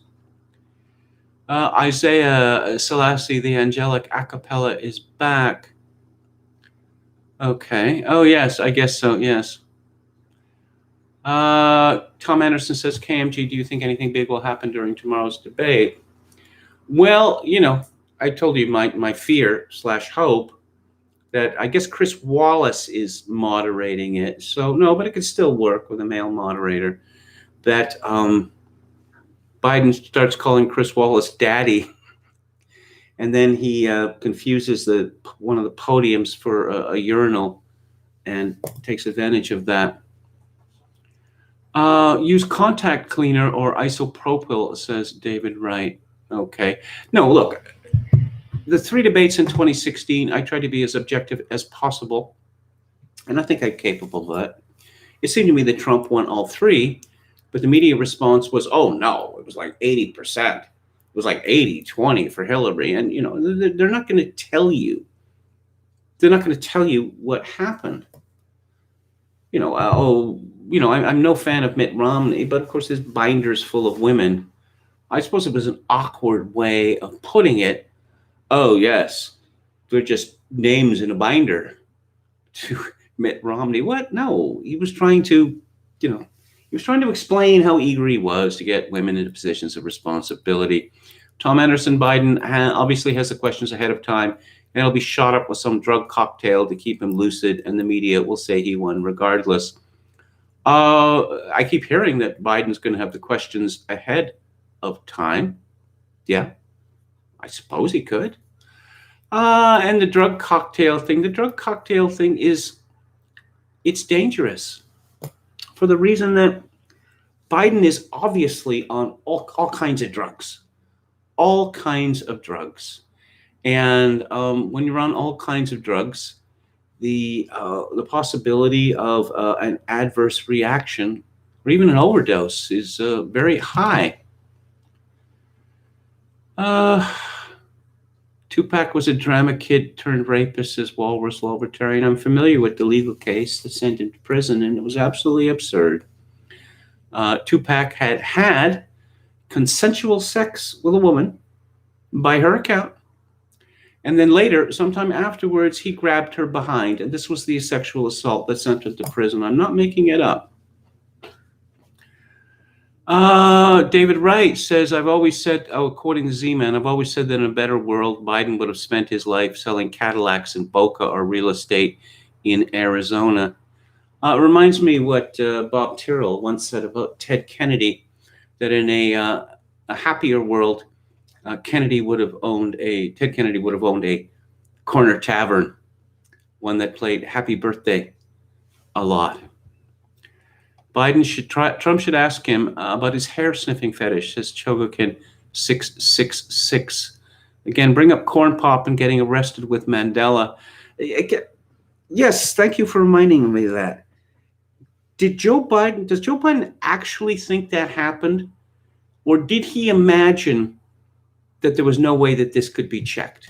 Because, a United States senator being arrested in a foreign country is page one news. Metal Mike says Tupac's rape charge was much like Assange's BS. Yes, absolutely true. According to Politico, by Erica Bakioki, who is a fellow at the Ethics and Public Policy Center, and a senior fellow at the Abigail Adams Institute, where she founded and directs the Wollstonecraft Project. Amy Coney Barrett, a new feminist icon. She's been praised for her top-flight legal mind, even by those who disagree with her. At 48 years old, she is poised to help shape the court for a generation or more. I have to say, she's exceedingly well preserved for a 48-year-old woman who has had 5 children. Physiognomy is real, people. It's real. But that's not all her elevation to the high court has the potential to accomplish. Barrett's expected confirmation should serve as a catalyst for rethinking the most powerful social movement in the past half-century, feminism. Over the past week, as RBG's body laid in repose outside the Supreme Court, the nation has rightly celebrated the justice's trailblazing 1970s legal advocacy, one which pushed both law and culture to re-examine the ways in which women had been pigeonholed as caregivers and men as providers. Oh, boo! The late justice's anti-discrimination wins opened up a new era in which both men and women could respectably and responsibly engage in both avenues of fulfillment according to their personal talents and circumstances. But Ginsburg also viewed abortion rights as central to sexual equality, and her leadership helped give rise to a movement that remains laser-focused on abortion to this day. Yet, rather than make women more equal to men, constitutionalizing the right to abortion, as the court did in Roe, has relieved men of the mutual responsibilities that accompany sex, and so has upended the duties of care for dependent children that fathers ought equally to share. This is rubbish. This is absolute rubbish. Courts everywhere have decided that men have no say. They have no legal say in whether a woman has an abortion. This has been litigated many times, including in Canada. A man says, I'll look after the baby. I don't want the baby to be killed. The court says, it's none of your business. Of course, you will be forced to support the child up to the age of, what is it now, 24 or whatever. Of course, there are people who, have little in the world and disappear. But if you have any kind of status or stature and you can be found, you will pay. The feminist movement made it very clear decades ago that abortion is solely a women's issue and that men have no right to even have an opinion on the matter. So enough of this foolish woman, Erica Bakioki. Oh, so how crazy can you get when you're disappointed lefty in the United States? Crazy enough to become a Satanist? Yes, indeedy. This is from HuffPost. The death of Justice RBG pushed me to join the Satanic Temple. Apparently, this is not a story from the Babylon Bee. Apparently, it is true. Oh, and there's I don't really want to look at this, so I'll just read the caption. The Baphomet statue in the conversion room at the Satanic Temple in Salem, Massachusetts. Salem, that's where they had the witch trials.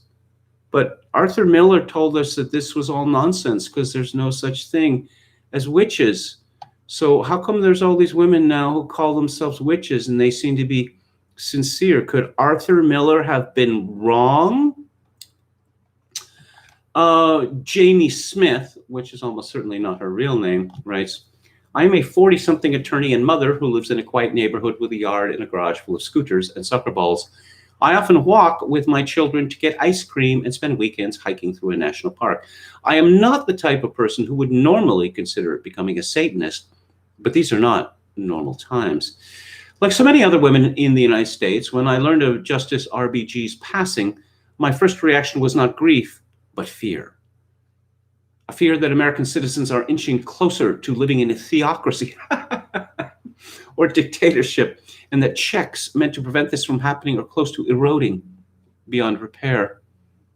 When Justice Ginsburg died, I knew immediately that action was needed on a scale we have not seen before. Our democracy has become so fragile that the loss of one of the last guardians of common sense and decency in government less than 2 months before a pivotal election has put our civil and reproductive rights in danger like never before. And so I have turned to Satanism. Members of the Satanic Temple do not believe in the supernatural or superstition.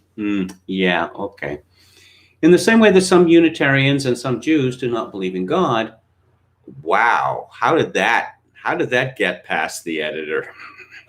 You're comparing Unitarians and Jews to Satanists? Satanic Temple members do not worship Satan, and most are atheists. They are not affiliated in any way with the Church of Satan. Instead, the Satanic Temple uses the devil as a symbol of rebellion. Just like other faiths, the Satanic Temple has a code. Ooh, they have a code that their members believe in deeply and use to guide their lives. The 7 fundamental tenets include that one should strive to act with compassion and empathy toward all creatures in accordance with reason, and that the struggle for justice is an ongoing and necessary pursuit that should prevail over laws and institutions, and that one's body is inviolable, subject to one's own will alone. Really? You seriously believe that? Because that's insane. Reading through the 7 tenets, I was struck by how closely they aligned with the unwritten code I had used to try to guide my own life for several years. I realized happily that these were my people and that I'd been a Satanist for several years without even knowing it. When Justice Ginsburg's death suddenly made combating the threats to reproductive rights, you mean killing babies, and a government free from religious interference more urgent, I knew it was time to join them and support their conceptual and legal battles. Oh, Handmaid's Tale reference coming up. Even before Ginsburg's death, the Supreme Court was unwilling to provide adequate protection for a woman's right to choose. Choose what? And to control her body. The court was unwilling to keep church and state separate. Now, without her voice of reason on the court, let alone her vote, Roe v. Wade is in imminent danger of being overturned, not based on legal arguments or scientific reasoning, science, but because of the religious objections to what is a safe and necessary procedure for the women who seek it out after discussion with their physician. Oh, really? Discussion with their physician. You just can't show up at Planned Parenthood and say, take this out of me? Because I think that's generally how it works. Ginsburg's replacement is all but certain to be vehemently anti-choice, with one of the top contenders belonging to a sect that actually used the term handmaid to refer to some women until the popularity of the TV series The Handmaid's Tale gave the term negative connotations. Yeah, okay. Just this is a serious error. It's a serious error. No, even as a joke, one doesn't get involved in such things. Oh, look, there's a pentagram on Baphomet's skull. Yeah, it's atheism. Then why do you have graven images there? In more witchcraft news, this is from CNS News. In a June 13th conversation between Black Lives Matter co-founder Patrisse Cullors and BLM Los Angeles chapter co-founder Melina Abdullah, Abdullah discusses how the two of them have, quote, become very intimate with the spirits we call on regularly. And Cullors talks about how using a hashtag for BLM is almost resurrecting a spirit so that it can work through us. There's a picture of Black Lives Matter co-founder Patrisse Cullors in performance art. She appears to be on a floor, a marble floor, and there's a bunch of sand or sugar. She's reaching for some vessel. Yikes. We are invoking our ancestors, states Abdullah. Conversation between the two BLM activists took place after a live performance art event by Cullors entitled A Prayer for the Runner. The performance was sponsored as part of June Pride Month by the Fowler Museum at UCLA. Cullors identifies as queer, and she is married to BLM activist Janaya Khan, who also identifies as queer. Isn't one of them trans as well? Melina Abdullah had tweeted in May of last year, "We should all be outraged by the banning of Minister Louis Farrakhan from Instagram and Facebook. Loving Black people and wanting freedom and self-determination for us does not constitute Black supremacy. In a country built on our backs, there can be no Black supremacy." Yeah, tell that to Haiti. In addition to her BLM activism, Melina Abdullah is the chairman of the Department of Pan-African Studies at Cal State, Los Angeles. Let's see. In the interview, Abdullah states, "Maybe I'm sharing too much, but we've become very intimate with the spirits that we call on regularly, right? Each of them seems to have a different presence and personality. You know, I laugh a lot with Waukesha, and I didn't meet her in her body."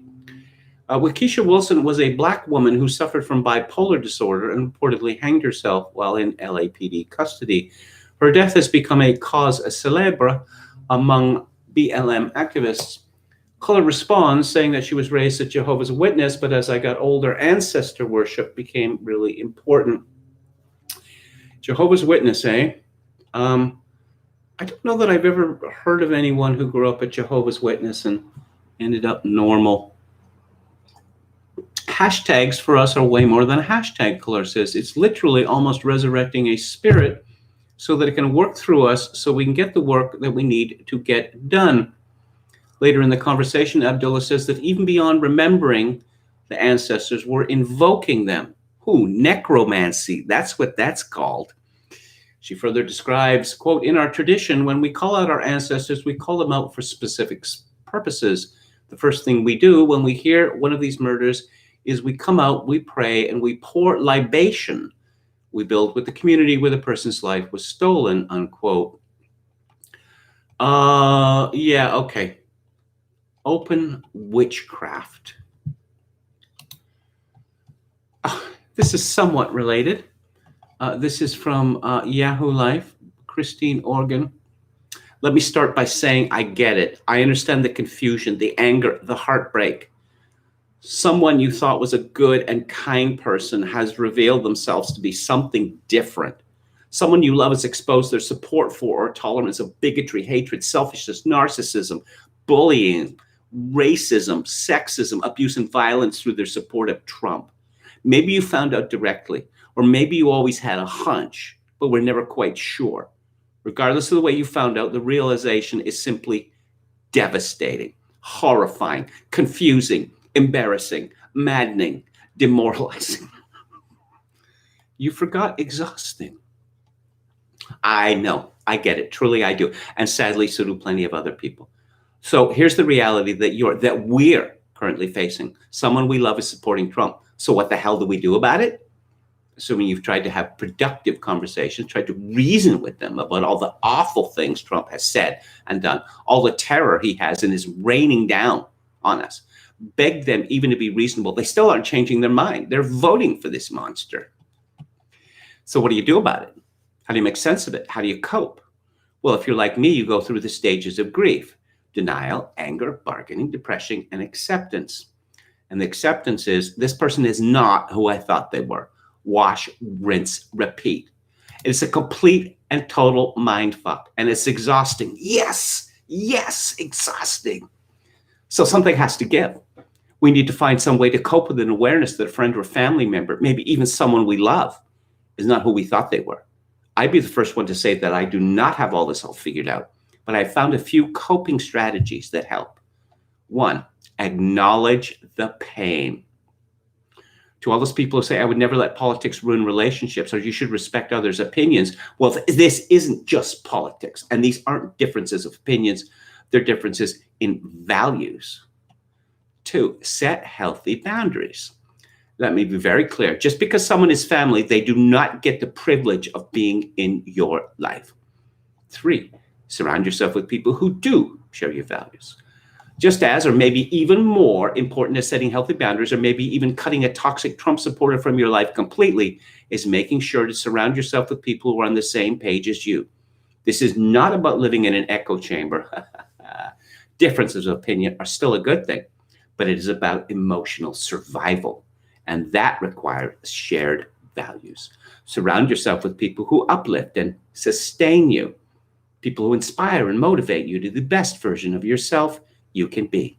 People who understand that there is room for disagreement of opinions, but only if there's agreement in values. Number four, do something. You don't need to feel helpless to fight the monster that is Trumpism, though I understand that feeling for sure. The only way I've found to combat the desperate feelings of woe is to do something. Phone bank, volunteer to work the polls, donate to the Biden-Harris campaign and the Democratic parties in swing states. Be vocal about your support for Joe Biden and why there's no room for Trump in the future we want to build for our country. I'll be honest, 2020 has been a punch in the gut for so many reasons. Learning that someone you love is voting for Trump is brutal and heartbreaking. But remember, your heartbreak over this is also a sign that you care very deeply about building a better country and world. Now go out there and fight like hell to get that monster out of office. This is what journalism has become. Oh, and apparently this is from a subset of Yahoo Life called Scary Mommy. Okay, I guess that sounds appropriate. So we were talking about witchcraft and insanity. So we're going to stay on that theme. From the London Express, Megan Mertz back to become U.S. president in 2024 election after latest political move.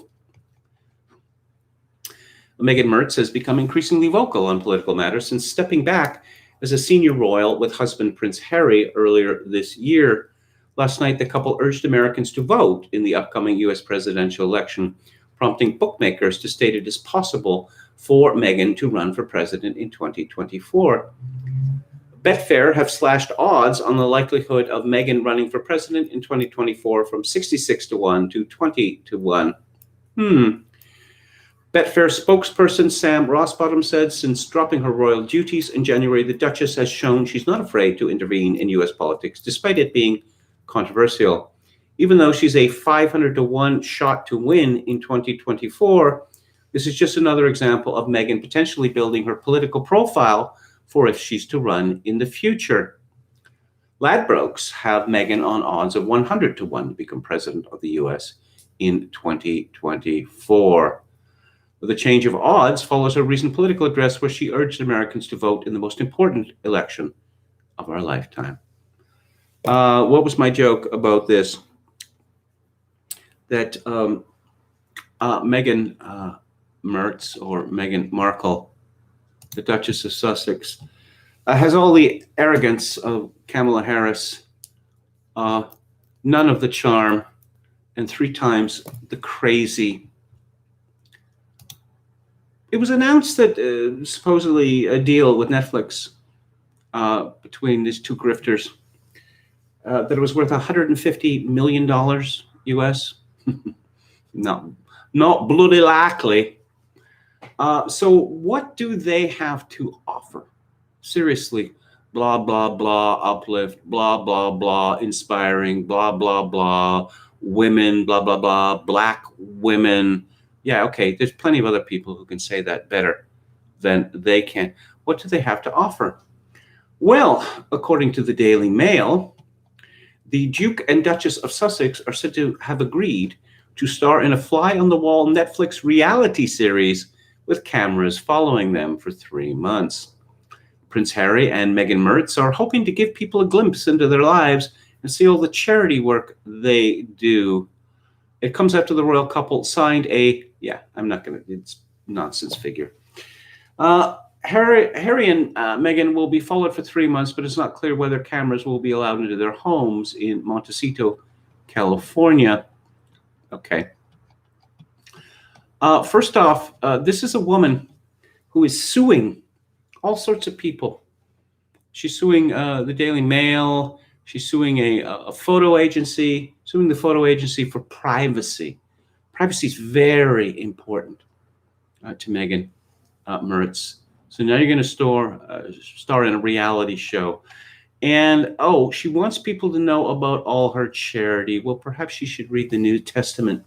Jesus Christ has some choice words for people like her. A source told The Sun they may have had all these lofty ideas about producing epics highlighting environmental causes and the poverty gap, but Netflix obviously want their pound of flesh. It will all be very tasteful and not Katie Price and Peter Andre style reality TV. That's what everyone wants to see, though. But they want to give people a glimpse into their lives and see all the charity work they do. According to the source, much of the series will be about their philanthropic work rather than what they get up to behind closed doors. But they added, it will be a fascinating insight, and Meghan hopes viewers will get to see the real her. How is this fascinating? So Meghan shows up at some charity thing, and there's all these people fawning on her. Oh, we love you, Meghan. Oh, we love you. You're so inspiring. You're such an inspiration. Who wants to watch that? Who wants to watch that? The whole point of reality shows is seeing people, real or simulated, getting down and dirty. That's the point. So let's move on to Johnny Rotten, who was born John Lydon in London, and then he changed his name to Johnny Rotten when he was with a band in the 70s called the Sex Pistols. And then he changed his name back to John Lydon when he was with Public Image. And then he changed his name back to Johnny Rotten again because I guess he realized that people knew who Johnny Rotten was. John Lydon, who is that? In any event, a lot of people are angry with Johnny Rotten. It's from Newsweek. Johnny Rotten, a.k.a. John Lydon, has been open about his support for Trump and Brexit for some time now, but fans of the Sex Pistols of the former punk legend are still disappointed. Lydon, 64, has long been associated with anarchist views, and he's managed to get people talking again. A tweet showing the God Save the Queen singer wearing a pro-Donald Trump Make America Great Again t-shirt has gone viral on Twitter this week, with one former fan decrying the idol's political views. The tweet, which has been liked more than 18,000 times, reads, 10-year-old me is absolutely gutted that this is what his hero turned into. John Lydon, about as punk as a game of golf. Big fucking poser. Poseur, actually, it should be. Podcaster and satirist, Blind Boy Boat Club of the Rubber Bandits fame. That sense I understand those words, but that makes no sense. Retweeted photos and asked, how does this happen to a person? He was a working class Irish lad growing up in London. He's been vocally anti-imperial. His autobiography is called No Irish, No Blacks, No Dogs. Is it money? Is it age? He's been in Egypt for a while, but this is bad. Yes, I read his book, No Irish, No Blacks, No Dogs. Yes. Oh, yes. The tremendous discrimination against the Irish in London when John Lydon was growing up there in the 60s and 70s. It's all nonsense. Another person quoted the tweet with a quote from Green Day frontman Billy Joe Armstrong, who's criticized Lydon in the past. They wrote, Billy Joe Armstrong had the best comment about the ethos of John Lydon and the Sex Pistols. I am the Antichrist. Please buy our merchandise. Welcome to the rock business. No, welcome to the entertainment business. The Sex Pistols were set up by a clever man called Malcolm McLaren as kind of a smash and grab raid on the music industry. You remember when you had these outrageous bands, the 60s, like the Rolling Stones? We're going to be more outrageous than that. We're going to be the most outrageous. And, well, it worked. Didn't it? Many online are questioning whether Lydon is wearing the MAGA shirt to be provocative and not because he actually supports Trump. However, in a 2017 NPR interview, Lydon called Trump absolutely magnificent. He's a total cat amongst the pigeons. It's got everyone now involving themselves in a political way, and I've been struggling for years to get people to wake up and do that. In the same year, during a Good Morning Britain appearance, Lydon said Trump was a complicated fellow who had been smeared by the left-wing media. One journalist once said to me, is he the political Sex Pistol? In a way. What I dislike is the left-wing media in America are trying to smear the bloke as a racist, and that's completely not true. There are many, many problems with him as a human being, but he's not that. And there just might be a chance something good will come out of that situation because he terrifies politicians. This is a joy to behold for me. Dare I say, he could be a possible friend. Well, I was reading not that long ago that apparently Johnny Rotten owns property in Venice Beach, Los Angeles, and he's very upset. His property is constantly being overrun by homeless people, and that the the municipality or whatever refuses to do anything about it. I guess ownership of property will change a man, but of course I'm sure Julie Burchill will feel vindicated. She was one of the hip young gunslingers hired by the New Musical Express in 1976. Tony Parsons, who later became the beloved and tiresome lad novelist, was one of the others. They married and had a son whom they called Robert Kennedy Parsons. It's a lot to live up to, isn't it? Anyway, they fell out, and they hate each other, or at least Julie Burchill makes this clear on a regular basis. In any event, when the Sex Pistols album came out, she took a particular offense to the song Bodies, and she wrote that this was exactly the sort of sentiment that one would expect a Catholic Irishman like John Lydon to espouse. Too funny. Too funny. I met Johnny Rotten once. I saw them play twice in London in 1976 at the 100 Club on Oxford Street. And they and all the other punk musicians in town were present on July the 4th, 1976 at the Roundhouse in London, where the star act was a band from San Francisco called the Flaming Groovies. I suppose they're forgotten now. I was quite a big fan. Stranglers played as well. Anyway, I ran into Johnny Rotten, and I said, hello, Johnny. And he said, who are you? I said, just a fan. And he said, aren't they all? It was most amusing, I must say. But it turns out that the Independent reported in 2017, Sex Pistols' John Lydon comes out in support of Trump, Brexit, and Nigel Farage. I'll say something, about the punk movement, that after, Rock Against Racism and the like, this was seen to be like universally socialist, even, Trotskyite. It wasn't like that in the beginning. There was a great deal of political diversity, the people involved, but, The whip came down, and they were told, these are the positions that you will espouse. Paul Weller of the Jam, he caused quite a fuss in '76 when he said that he gave an interview in which he said that he would be voting for Margaret Thatcher in the next election, and he has spent the rest of his life apologizing for this. And going on to Twitter and just looking up all the tweets about Johnny Rotten. Remember what I said about the Sex Pistols being a shit band that opened the door for Nazis to get into punk? Nazis. Okay.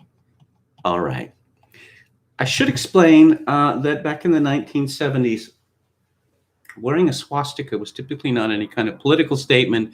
It was an attempt to show oneself to be outrageous or not, a member of the crowd. There was a legendary band that never played a gig, as far as I know, but a lot of famous people came out of it. It was called the London SS. Now, Mick Jones was a member of the London SS. Mick Jones is Jewish, so I don't think that, again, it really meant anything, not in a political sense. It was just, a way to shock, It's just, so apparently Johnny Rotten is still outraging people. Well, who could have seen that coming? Oh, yes, and Eric from Berwick reminds us that the BBC banned Johnny Rotten in 1978 for telling the truth about Jimmy Savile. Okay, Rolling Stone 500 Greatest Albums of All Time list makes us question the meaning of classic. This is from ABC Australia. Okay.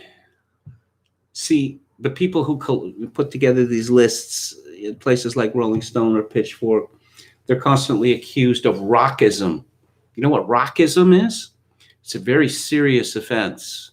Rockism is that you say that there's certain standards in rock music.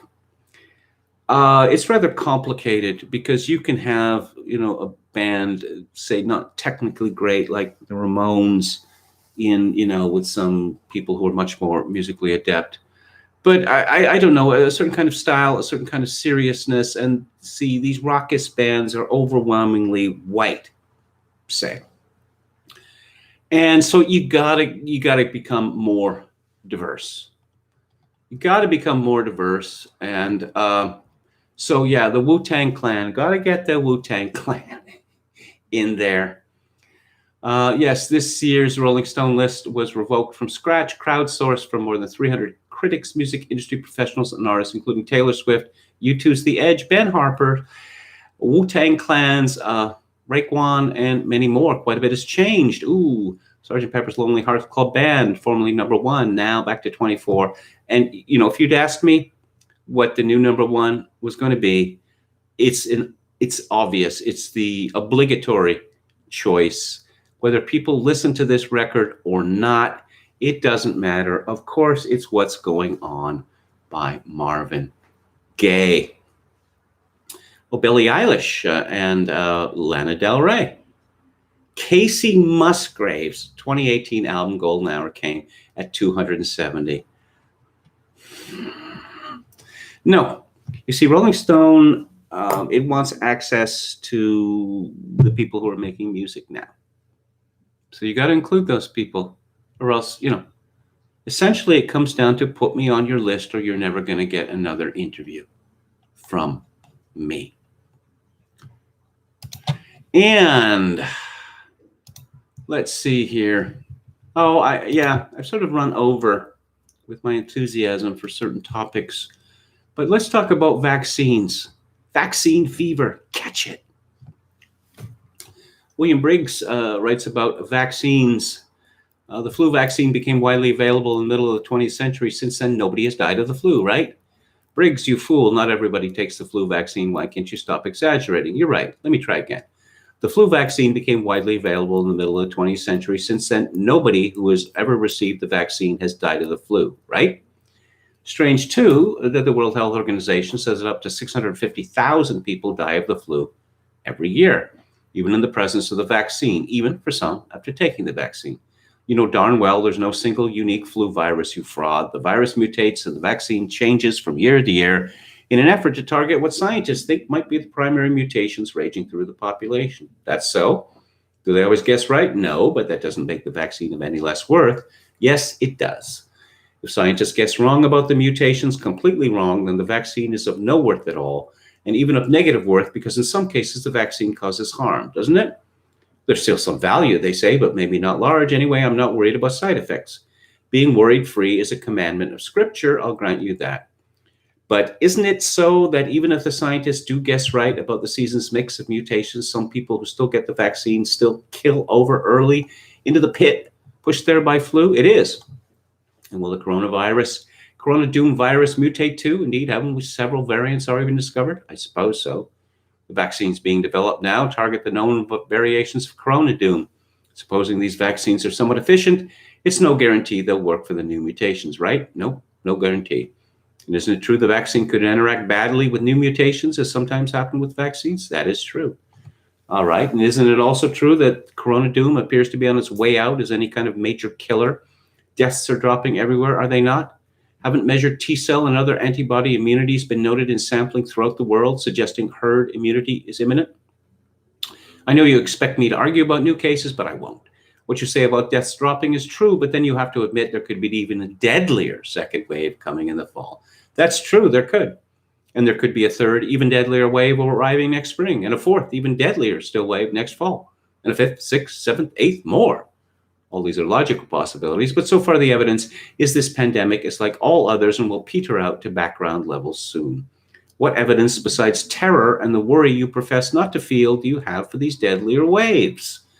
I didn't say I wasn't worried about a deadly second wave. Isn't it enough that it could happen? Some models say it could, the same models that got the first wave so wrong. Plus, you do recall that every model only says what they're told to say. Never mind, skip it. Low blow question. We were talking about vaccines, so let's stick to that. Let me summarize. Vaccines protect, but don't guarantee that people who take them won't die from the bugs vaccinated against. The bugs themselves mutate and stymie vaccination efforts and even cause problems, even deadly problems, with mutation vaccine interactions. This new vaccine for the coronavirus, the first ever vaccine of its type in humans, has caused some nasty side effects in trials and will likely do so in general populations.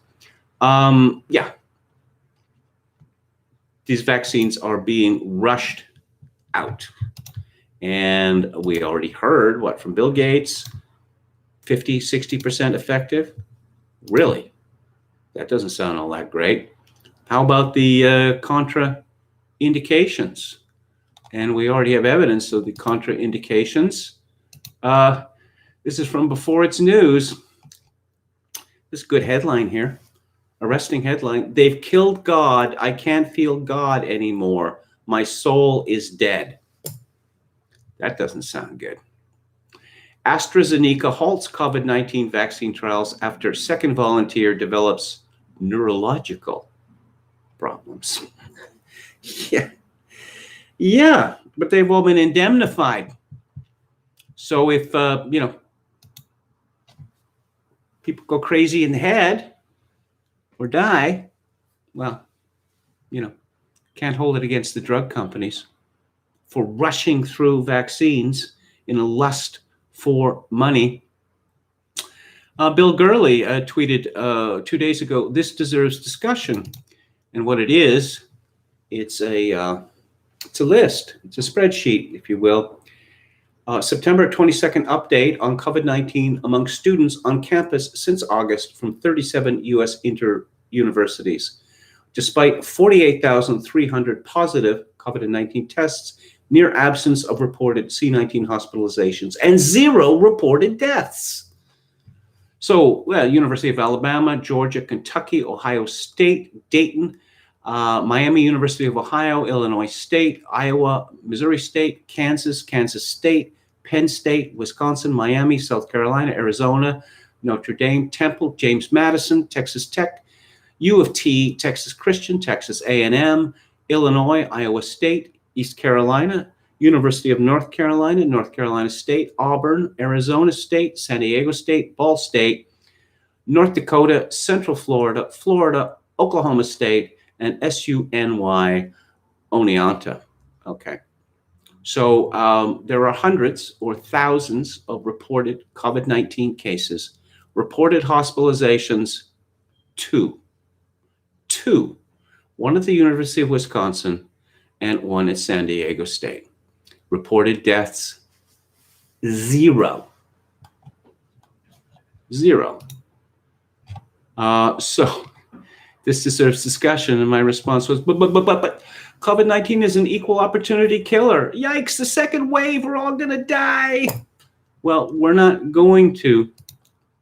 And I'm gonna leave you here with some rare sanity from my own country.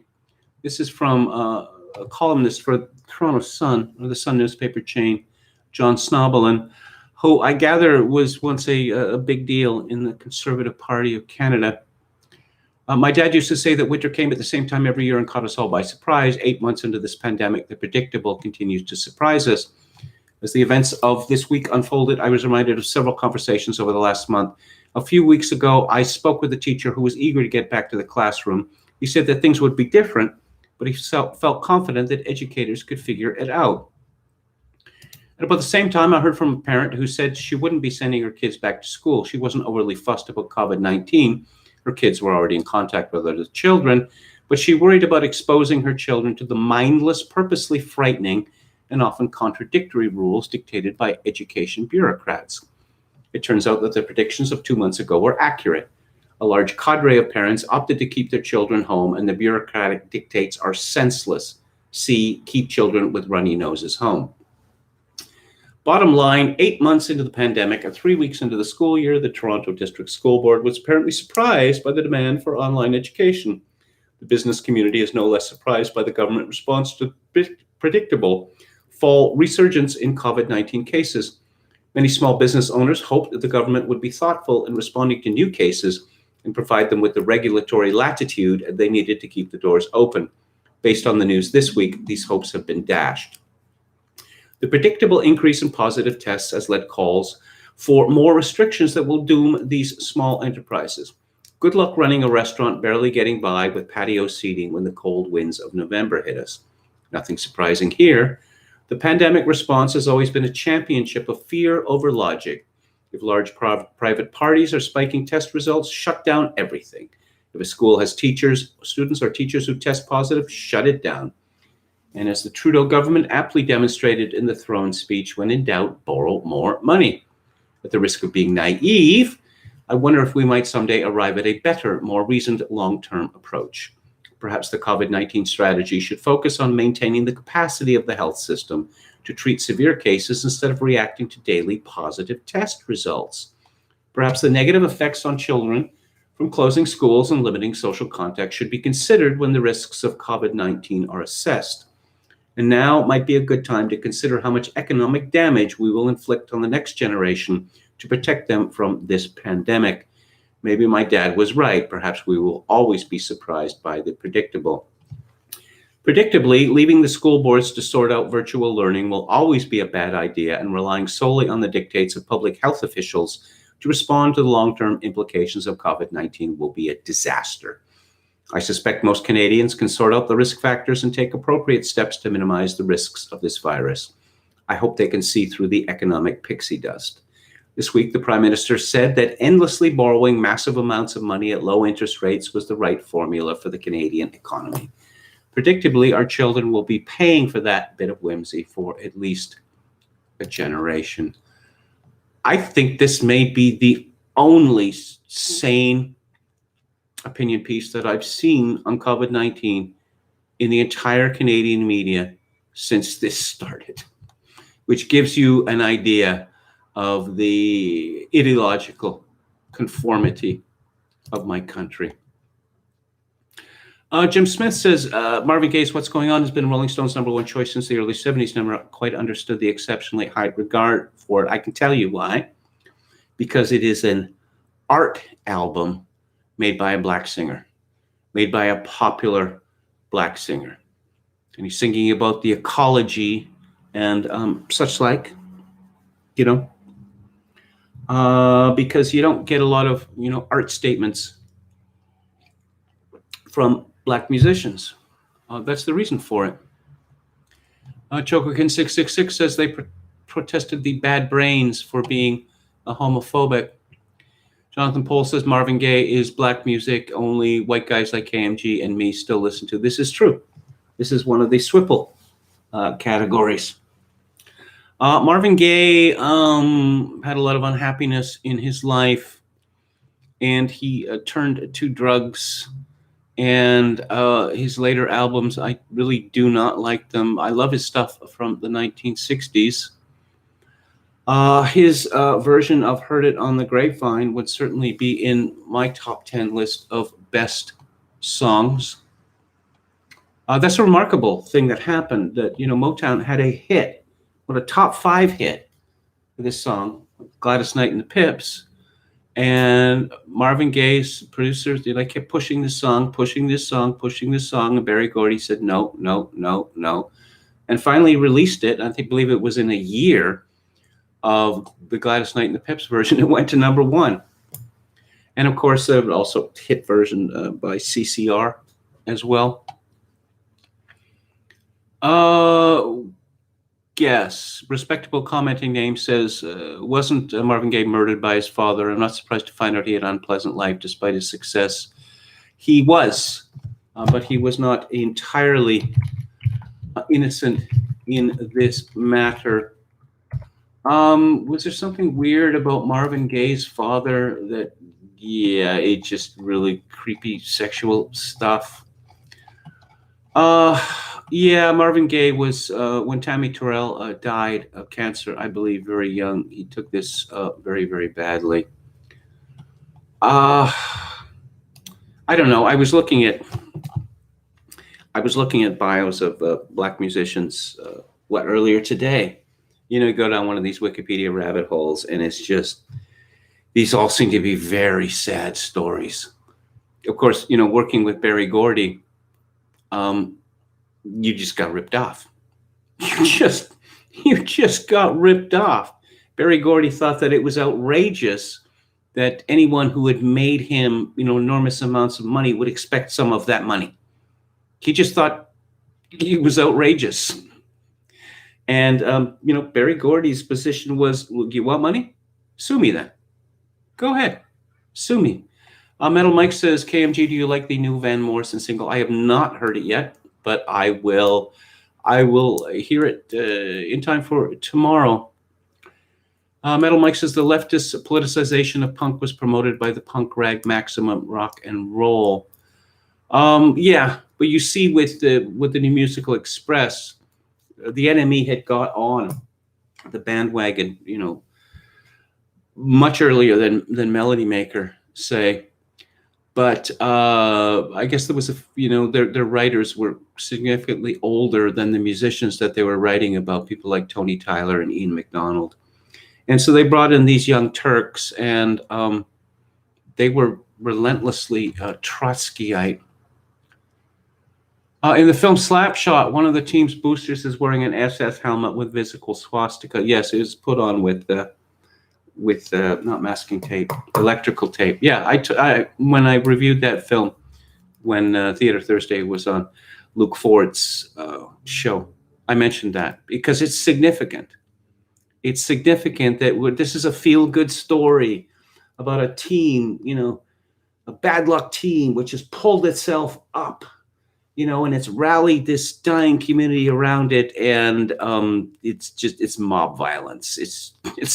It's not good. Yes, Susie Sue wore one as well, and she wore it in Paris, and it was not received. It was not received well, and she seemed to be irked by this, explaining in some complicated, convoluted way that it wasn't what you thought it was. I suppose that, more of a tendency to take the swastika as a joke in Britain, say that in France, which was actually, conquered by the Germans. Okay. DB Cooper says Johnny Rotten and Morrissey are among the only politically good celebs. I don't know that they're politically good.